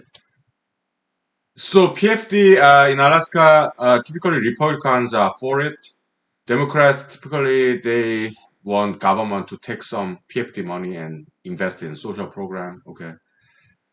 So in Alaska, Republicans are more pro PFD. Democrats are anti PFD. Okay, because Democrats they want big government, more social program, so encroach, take some money from PFD money and invest in social program. Okay, so that's Democrats versus Republicans in Alaska. Okay, uh, so I mean, some politicians like President Trump. Okay, he spent a lot of time watching television, reading the news. Okay, he was addicted to like Fox TV, Newsmax, Open American News Network, spending a lot of presidential time watching TV news. But that's President Trump and some other politicians. Okay. As for me, I spend more time thinking in my leisure because I'm more creative, laid back. Okay. I want to think on my own as opposed to absorbing like sponge passively what other people think, what other people say. No, I want to think on my own, okay, in my leisure time. So PFD, I like it. Yeah, I do believe money belongs to people, not government or politicians. Okay. But if we logically and philosophically analyze PFD Democrats and Republicans in Alaska, okay? Republican Party concept is about smaller government and anti-communism, right? And anti-free handout. So Democrats, they like the idea of big government, higher tax for the wealthy people, kind of redistribution of wealth, communism, egalitarianism. That's Democrat, okay? And Democratic Party platform. So bigger government, free handouts, help the poor, redistribution of wealth, communism, higher tax for the wealthy. Okay, that's Democratic Party platform. Okay, Republican Party platform is about capitalism. Okay, you work, you earn your own money, and you get to keep it. No redistribution of wealth, no free handouts, smaller government, smaller tax for the wealthy. Okay, so that's Republican Party, individual liberty, individual private property right, and individual discipline. You work more, you get more, you get to keep your money. That's the Republican Party platform. Okay. Now, if you think about PFD, what is PFD? Take the money from oil and gas and distribute to everybody in Alaska. So is that redistribution of wealth? Yeah. Is it free handout? Yes. Does that contradict Republican Party platform? Yes. So then Republicans in Alaska, are they contradicting themselves? Yes. So is nationwide American Republicans advocacy of pro-life. It's about big government, bigger government,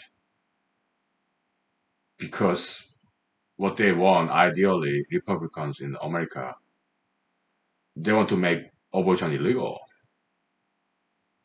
Okay. Ideally. At least there's some more rational side in this pro-life. Okay, at least they don't want taxpayers to pay for somebody else's abortion because they have a religious or ethical, moralistic objection to it. That part I understand. Okay, but also when it comes to between Democrats and Republicans when it comes to U.S. Constitution, they are originalists. Okay, textualism. Republican Party people. Okay, in America. They want original framers' intention and interpretation of U.S. Constitution. Democrats, they take the stance when it comes to U.S. Constitution. The interpretation of U.S. Constitution should change according to times, ideas of the time. So they're more like a flexible approach when it comes to U.S. Constitution interpretation. Okay, but Republicans are they're more originalists when it comes to U.S. Constitution. Okay, typically, Republicans, they are kind of old school. Okay, they want original meaning of U.S. Constitution as framers envisioned. Democrats, they are more open-minded, more progressive. So as time changes, cultural shift in America, yeah, Constitution should be always reinterpreted and reinterpreted differently in each generation. So that's Democratic Party's interpretation of U.S. Constitution. Okay. Now, when it comes to abortion, so Democrats typically have a bigger government, right? Republicans a smaller government, okay? But when it comes to abortion, the position shifts, reverses, okay? Republicans are about bigger government and less individual freedom when it comes to abortion. They want to make abortion illegal. Democrats are there more when it comes to abortion issue. It's about smaller government and more individual freedom. Okay, it should be the choice of young women. Okay, so are Republicans contradicting themselves? Yes, when it comes to abortion, they want bigger government there and smaller individual freedom. Okay, so abortion also is unconstitutional in many different ways. I mean, anti-abortion, pro-life. Okay, if abortion is illegal, okay, you're discriminating against young females because they are the only one who get affected by anti-abortion law. Why? Because only young female get pregnant. There's gender discrimination and age discrimination, which is unconstitutional. Hmm? Fifth, 14th Amendment, okay? Also,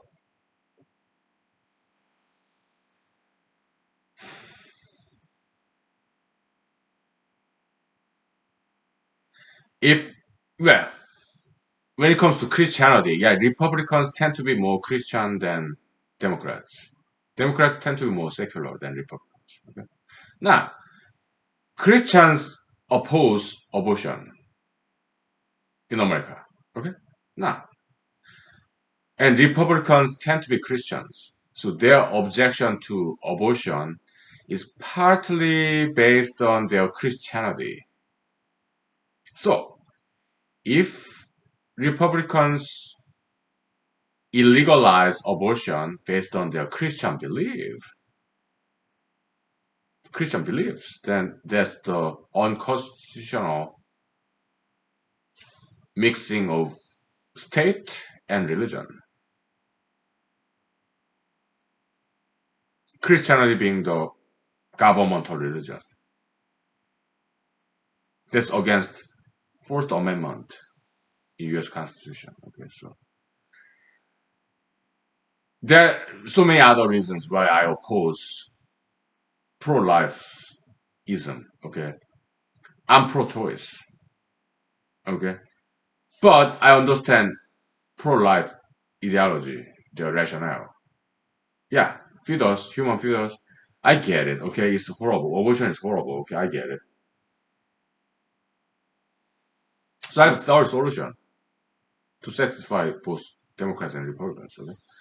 Yeah, it's about education, okay? Yeah, I mean, we need people who get married and have kids, we need them, but most abortion cases, out of wedlock. People who are married, not married, okay? So, yeah, let's educate people so that they can have fun, they can be happy, they can be entertained without fornication, okay?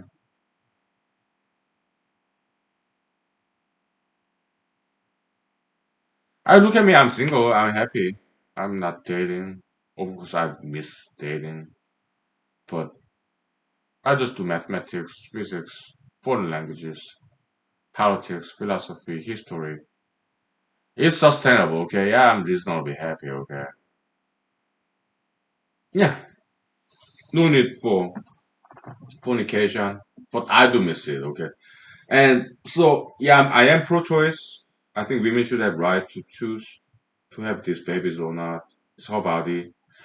But at the same time, yeah, we can also have some contraception solution. Okay.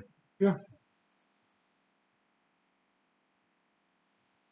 But things happen. Okay. Maybe some contraceptive did not work. Okay. And then yeah, I'm pro-choice. But it happens. Okay? In America, abortion will never become illegal.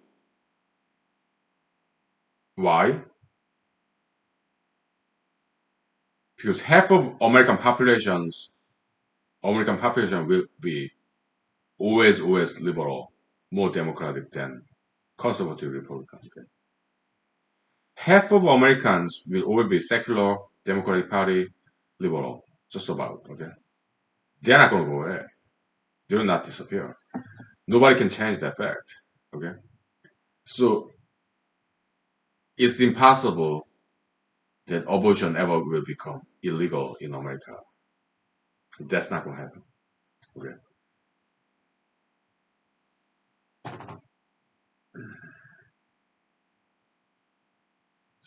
but I do understand abortion is horrible, so I solution for them to satisfy both. Okay, it's about educational solution. Okay, yeah, let's educate our kids so that they can have fun, be happy without fornication. Okay, no problem. Right? All right. We'll take 5 minutes, please. Yeah. All right. Oh, it's hot. It's getting warm.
Okay, some political fantasy. Okay, so let's say hypothetically, if I get elected as U.S. Senator from Alaska next year, okay, yeah, I keep working, NWA, get it approved, Heaven Mine, get it approved,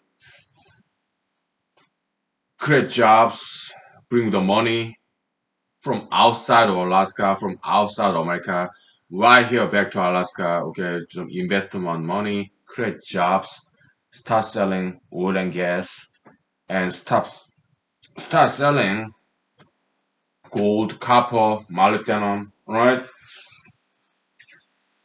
Create jobs, make money, and then use that money to solve problems, right? Yeah, do that for 2 years, and at the same time, yeah, run for United States President 2024. I'm not gonna spend too much time campaigning. Okay, if I get elected, well, I will be still working as United States President if I get elected in 2024. Yeah, not just for Alaska, for the rest of America too. Okay, I work with Congress to get rid of all these unnecessary regulatory laws so that not just Alaskans but Americans can start farming wild animals and start selling their hide, meat, bones, claws, whatever. Huh? Yeah, we can start farming elephants to sell ivory. That's what's gonna make money, and that's what America needs. Okay? If we start farming elephants, we can harvest ivory and sell it. That's the kind of things we need. Okay? Yeah, I'll make that happen as a US president, okay? Then it won't be just Alaska who's going to benefit from this. Okay? Every American state will benefit from this, okay?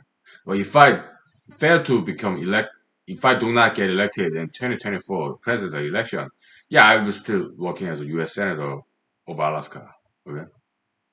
Yeah, just keep working and, work with other Congress people, senators, Congress persons, yeah, to get rid of these regulatory laws that prohibit farming of wild animals. Okay, we allow that. We will repeal that law, right? And then we will start farming these elephants, tigers, lions, and we harvest them and sell their hides. We start farming bears, start to sell their gallbladders to China. Their hide, like rogs, bear rog. Okay, those are the kind of things that will make a lot of money. Yeah. Yeah.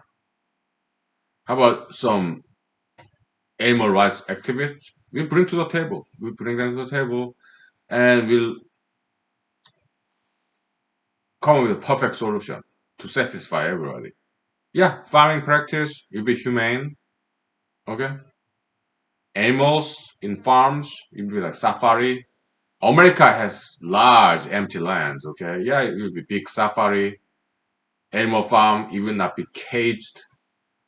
Federal government have a lot of lands. Okay, state governments they have a lot of lands too. Okay, yeah, animals they will live out there somewhere in America. They be well fed. All the restaurants they will collect the food waste. All the households, yeah, they will collect their food waste and come to this feeding zoo of tigers, bears, lions. So it will be very environmentally soundly and it will be very economically efficient because the safari feeding zoo of tigers, lions, and bears, people will bring food to feed them. Okay? Safely.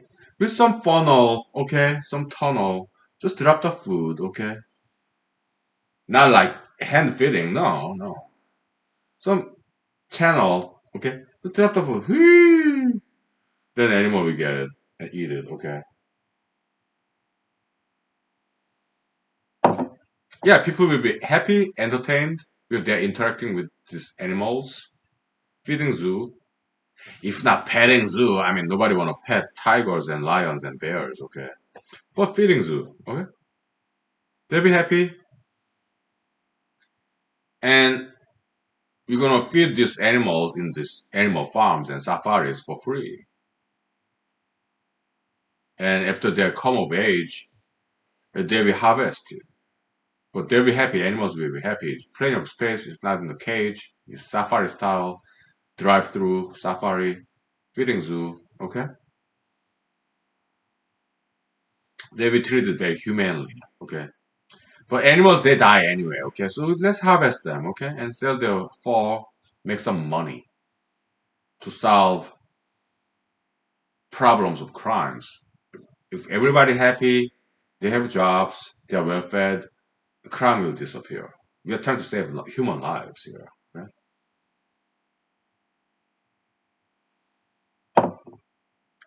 Yeah. And to make this happen, I do not have to work 40 hours, more than 40 hours a week, okay? Because I just present this idea and let other people take care of the rest. They will do the rest of the job. My job is just present this idea, and I already have these ideas to save the world. Okay? I just need to get there, get elected, and express this in front of the audience, international audience. Okay? After that, I just relax. Just sit back and all world people they will take care of the rest. Okay? And they'll make money. Okay? Let them do it. Okay? I'm just a messenger. Okay? Yeah. So that's my plan. Okay? Yeah, that's my political fantasy. So, sure. Yeah. 40 hours a week is more than enough because all I need to do is to say this in front of camera. And how long did it take just now? Well, 5 minutes, 10 minutes? That's what I need. Yeah, 40 hours a week, more than enough. Okay. Most likely I will work less than 40 hours a week. Okay. All the other work, yeah, let them take care of it. They'll do all the rest. Okay. So, uh, to me, leadership is about coordinator. All right. You bring people together, bridging the gaps, make peace. All right. As a coordinator, you have investors, businessmen, executives, managers, and then your environmental groups, governmental agencies, and legislators. Okay, bring them all together and bridge the gaps. Communication. Okay, coordinator. Okay, that's in my opinion that's the leadership. Okay, and also yeah, set the right tone, make peace, be a peacemaker. Okay, deal maker and be when not, yeah deal maker not really, but peacemaker just coordinator. Okay, yeah, bring people together, make peace, right? Be inclusive. After that, when they're peaceful, when they're with friends, leave the room. Let them do the rest and relax. Let them do the work. Okay, let them take some ownership to these projects. Okay? Let them brainstorm. Let them work. Okay, it's just bridging the gap. Make them friends. Okay, mediator. Okay, like midwife, middleman. Okay, just bring people together, all different sectors of society, scientists, engineers, politicians, and activists, okay? Bring them together, make sure they befriend each other, introduce them to each other, okay? Set the right tone, peace, project, construction, constructive, okay? Then leave the room. Let them do the rest. Let them make money. Let them make big name out of themselves. Let them take headlines and then they disappear okay, to the background and relax. Okay. Coordinator, okay? Yeah, that's I think is the good politician. Okay. Politician is a coordinator. Yeah, that's how I would do it. It's kind of brand new concept of leadership, political leadership. Okay. Hmm? I can only come up with these ideas. Okay, if I drink alcohol and smoke cigarettes, and if I'm relaxed. Okay. So this human series is like a palette. It's like a whiteboard when we brainstorm, come up with new ideas. Okay. And thank you for working with us. Okay. Yeah, we're working together. It's a collaborative effort. Yes, to in order to save humanity, future generation, to make this world a better place. Okay. So thank you for being part of this project. We are doing the right thing, and we are doing very good jobs here. Okay.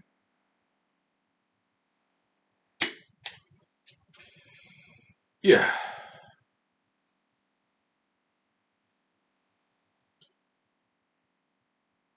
So we'll take 5 minutes break. Okay. And we'll talk about Jesus and other saints. Okay. The question that I'm going to leave with you for 5 minutes. Do you think Jesus saved more people than other saints?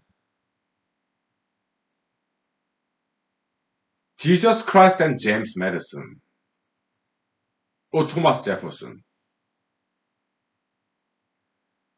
Who do you think contributed more to the betterment of America for the past 400 years of American history?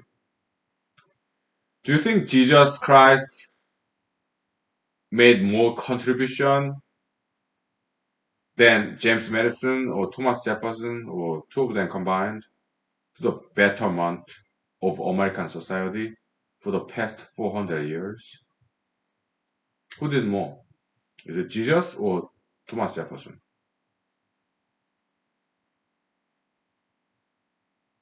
So that's the question I'm going to leave you for 5 minutes, okay?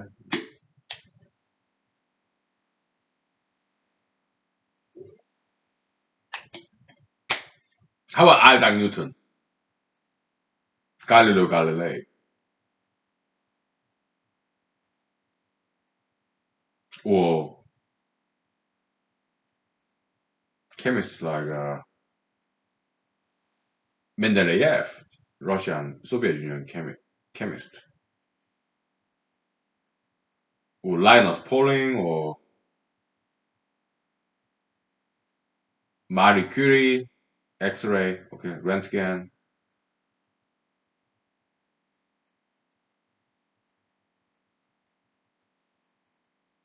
Did they save more lives than Jesus, or Jesus saved more lives than them, or perhaps all of them combined?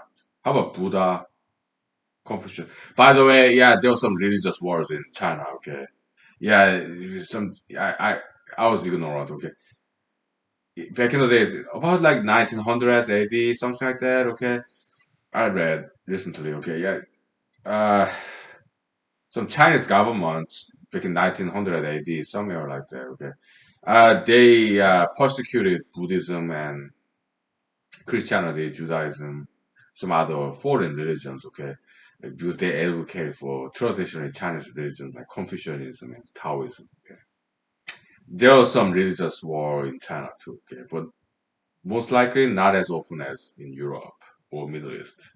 Okay. But there was some. Okay, okay, let's take 5 minutes break. Okay. Some erratum there. Okay. I have to correct myself. Yeah, I'm still learning about history. Okay, that's so. I was ignoring. Okay.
Okay, some critics. Okay, because yesterday I last night I gave a lot of credit to Christianity. I gave a lot of credit to Christianity. Okay, so let's do some checks and balances. Okay.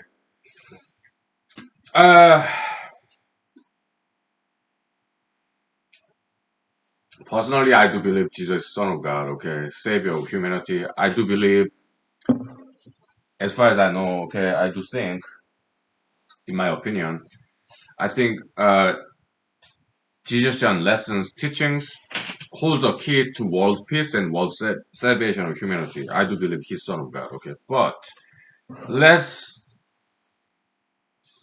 look at Christianity and look at Jesus Christ from different angles for checks and balances. Okay, to be fair. Okay,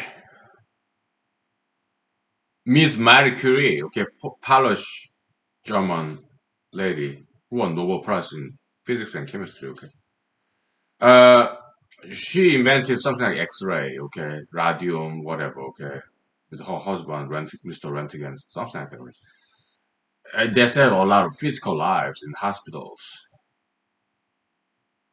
doctors and nurses. Okay, yeah, they saved a lot of lives.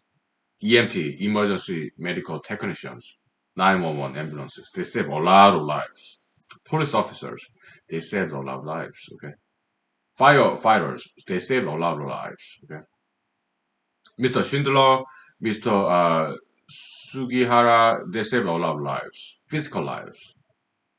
Now, how many physical lives did Jesus save? Physical lives.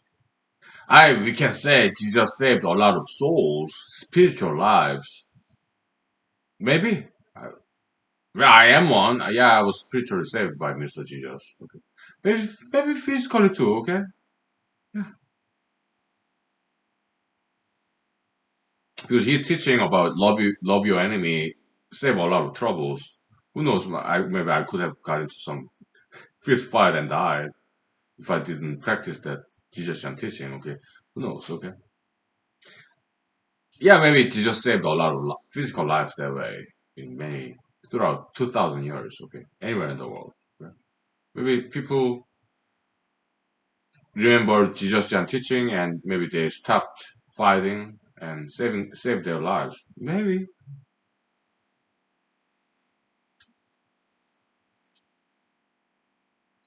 Mr. Isaac Newton, okay? Sir Isaac Newton. Yeah, his physics, okay? I'm sure he saved a lot of lives that way. Maybe some safer car design, airplane design, okay? Classical Newtonian physics, Galilean physics, okay?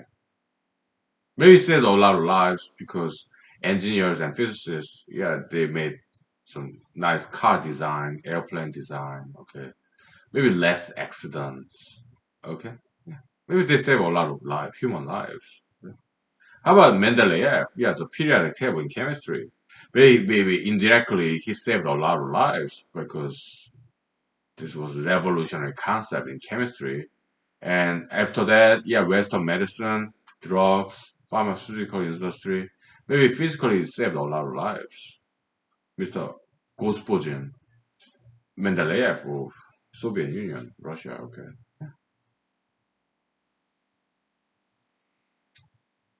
When it comes to Mr. Jesus, okay. Back in 1700s, Europe and in America, there were religious wars inside of Christianity. Yeah, Catholicism and Protestantism. Okay. They fought each other in the name of God, in the name of Jesus, in the name of Christianity. They fought each other and they killed each other. A lot of lives were lost in the name of God, in the name of Jesus, in the name of Christianity. And you have martyrdom problem. Also occult, like group suicide or missionaries in martyrdom. All these physical lives were lost in the name of Jesus, in the name of God, in the name of Christianity.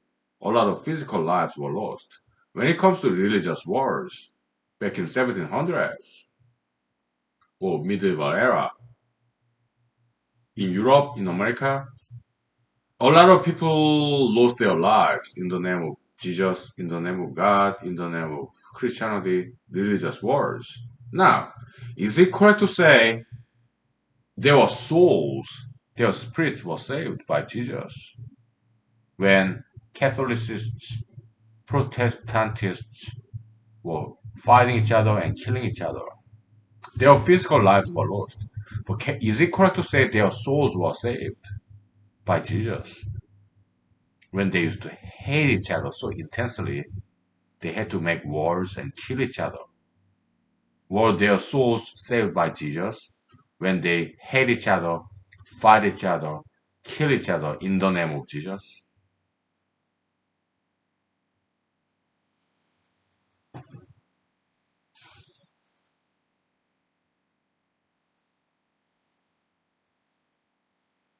We know religious wars in Europe and America 1700s and before. Their physical lives were sacrificed, not saved, but sacrificed. They died because of Jesus. Now, next question. At least were their souls saved by Jesus when they used to hate each other, fight each other, and kill each other, Catholicists and Protestantists, in the name of Jesus? Were their souls saved? Did Jesus save their souls at least? Jesus could not save their physical lives. They died in religious wars between Catholics and Protestants. But at least were their souls saved by Jesus? I have some reasonable doubt about that, okay? Because they hated each other. They fought each other and they killed each other in religious wars between Catholics and Protestants in the name of Jesus. They both believe in Jesus. Okay? They were not Jews. No, they were Christians. Judaists, they do not believe in Jesus. That's the difference between Judaism and Christianity. Christianity believe in Jesus. And there are two branches, Catholics and Protestants. Okay? In the name of Jesus, Christianity, Catholics and Protestants, they fought each other and they killed each other. In the name of Jesus, okay? So is it correct to say their souls were saved by Jesus? Or did Jesus anti-save their souls? Did Jesus caused the destruction of their souls? Did Jesus caused hatred between Catholics and Protestants? They're both Christian, they believe in Jesus. They're not Jews, they're not Judaists. They're Protestants and Catholics, Christians.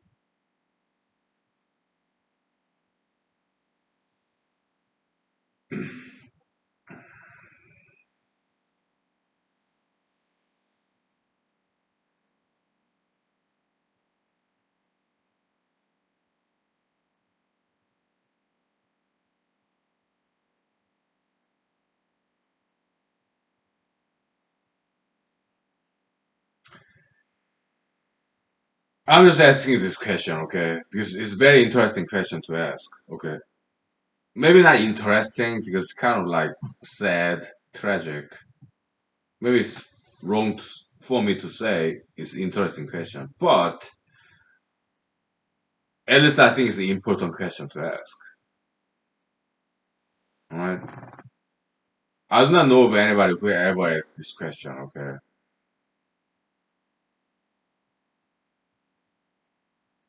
But I think it's an important question to ask.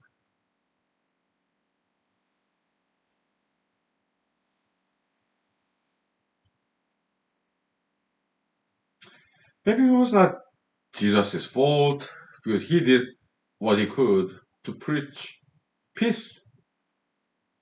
Prince of Peace. Jesus said, "Love your enemy," right? But Protestants and Catholics back in like 1700 Europe, America, okay, they did not listen to Jesus. So I guess they were not good Christians. I I remember Mr. Jesus said, "Hey, you cannot come to heaven just because you pray in my name. You confess that I am your savior. No, that's not good enough, okay? You have to actually live by my lessons. You have to do what I tell you to do. You just, you're like Christian in name only, okay? That's not good enough. You actually have to do what I tell you to do. Just say you are a Christian, you're saying you're Christian, you have Christian label, okay? Christian badge. No, that's not good enough. Jesus did say that. I'm paraphrasing him, okay? So he did say something like that. I, I, I still do believe Jesus is Son of God, okay? That guy's smart, alright?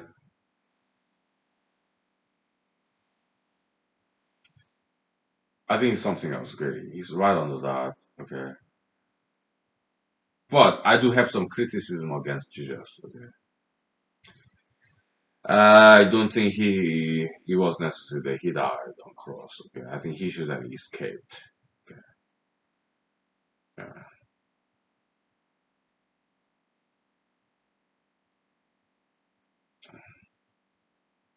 I just don't like this concept of human sacrifice. Okay. I don't think it was necessary that Jesus sacrificed himself that day, 2,000 years ago. I don't think it was necessary. I just don't like this concept of human sacrifice. Okay? I don't like the concept at all. All right, so I voice my objection to that. Yeah. Ay. Yeah, I don't need that coconut vodka anymore, okay?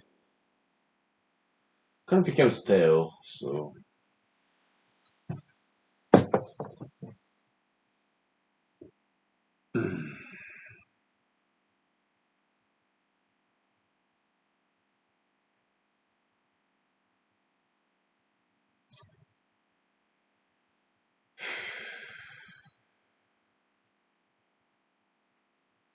But I like this Christian concept, life sacrifice. Okay. In humanology, there's like copium donation, okay? You suffer by emotion, right? Some emotional pain and suffering, so that some other people would feel good about themselves. Life sacrifice. Copium sacrifice, okay? Copium transfer. Yeah, copium donation, okay? You lower yourself so that some other people in front of you would feel better about themselves. There's a copium death, copium sacrifice, okay?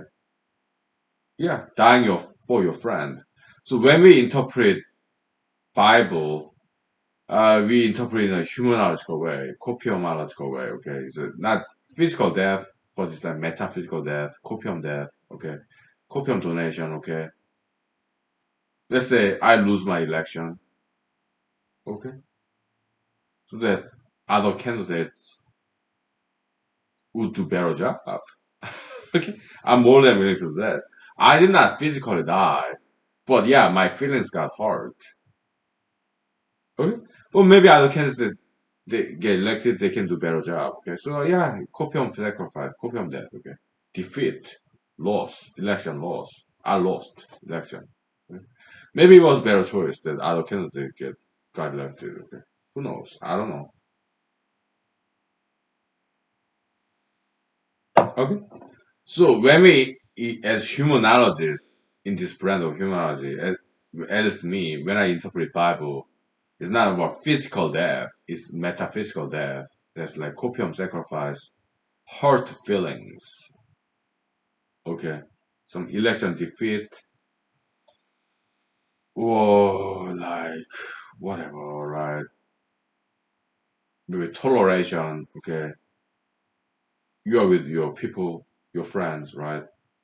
Yeah, sometimes they want to talk, express their frustrations, and you being a good listener, yeah, it takes patience, tolerance, because you don't want to really listen to this friend of yours talking about problems, okay? But because you love your friends, you take patience, extra time. You don't get paid for it, but it's two-way street, okay? Sometimes you talk about your problem to your friends. Ventilation, venting, catharsis, okay? Yes, it goes both way, right? Yeah. This life sacrifice type of interpretation about Bible, okay? Yeah.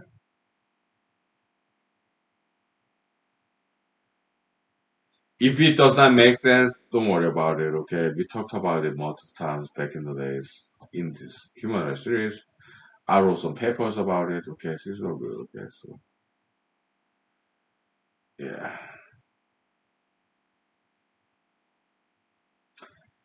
Yeah, it's copium transfer, giving love to people, okay?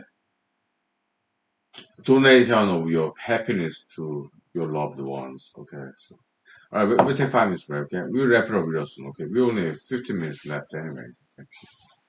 And I gotta get back to work tomorrow, okay? So, okay. All right. Thank you.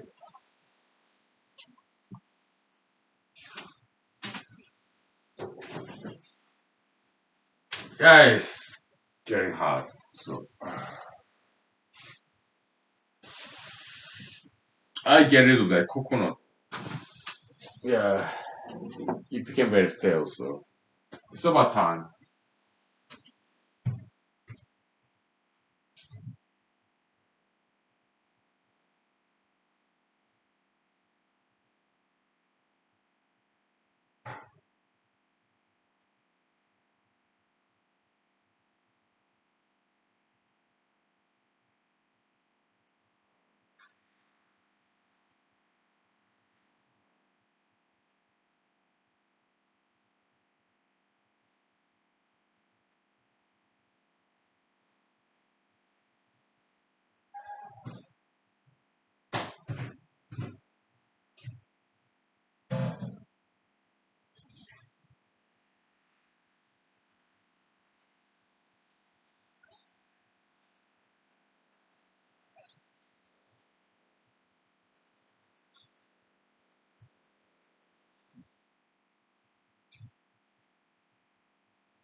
Okay, we have like I guess 5 minutes left. That should be enough. Because I work smarter, not harder. Okay, yeah. Oh, we have 10 minutes. Okay, that's way more than enough. All right, so we'll wrap it up real soon. Yeah, so work smarter than harder. Work smarter, not harder. There's some U.S. Army maxim that I learned when I was in U.S. Army. Yeah, our sergeants would tell us. Okay, work smarter, not harder. Yeah, if you work smarter, yeah, you can get the job done fast, and the rest of the time you can just relax. Okay. Okay. So back in when I was in Los Angeles, California, I was doing the independent filmmaker, acting. Okay, in my spare time, I was a full-time computer programmer. Okay, yeah, HTML, JavaScript, XSLT, XML, all that computer programming. Okay, full time. But I was an independent filmmaker when I was in my spare time. Okay, weekday nights, I would edit this film that I filmed in Mojave Desert during the weekends. Okay, yeah.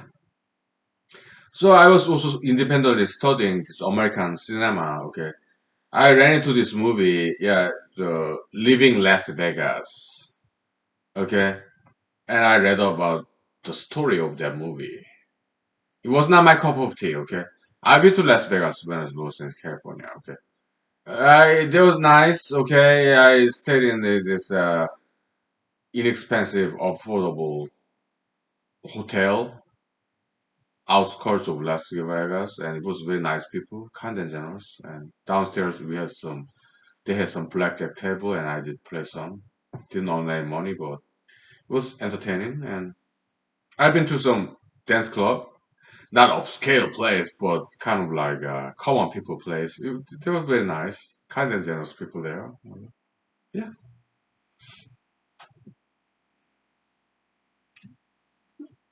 but in general, Las Vegas was not my cup of tea. Okay, but I've been there a couple of times when I was in Los Angeles. Okay. So leaving Las Vegas, yeah, Nicolas Cage, he got the Best Actor of the Year Academy Award, okay, and became very famous. The story behind Living Las Vegas is this, okay. Some struggling Hollywood writer, okay, it was his semi-autobiographical story, Living Las Vegas, okay, and he died young.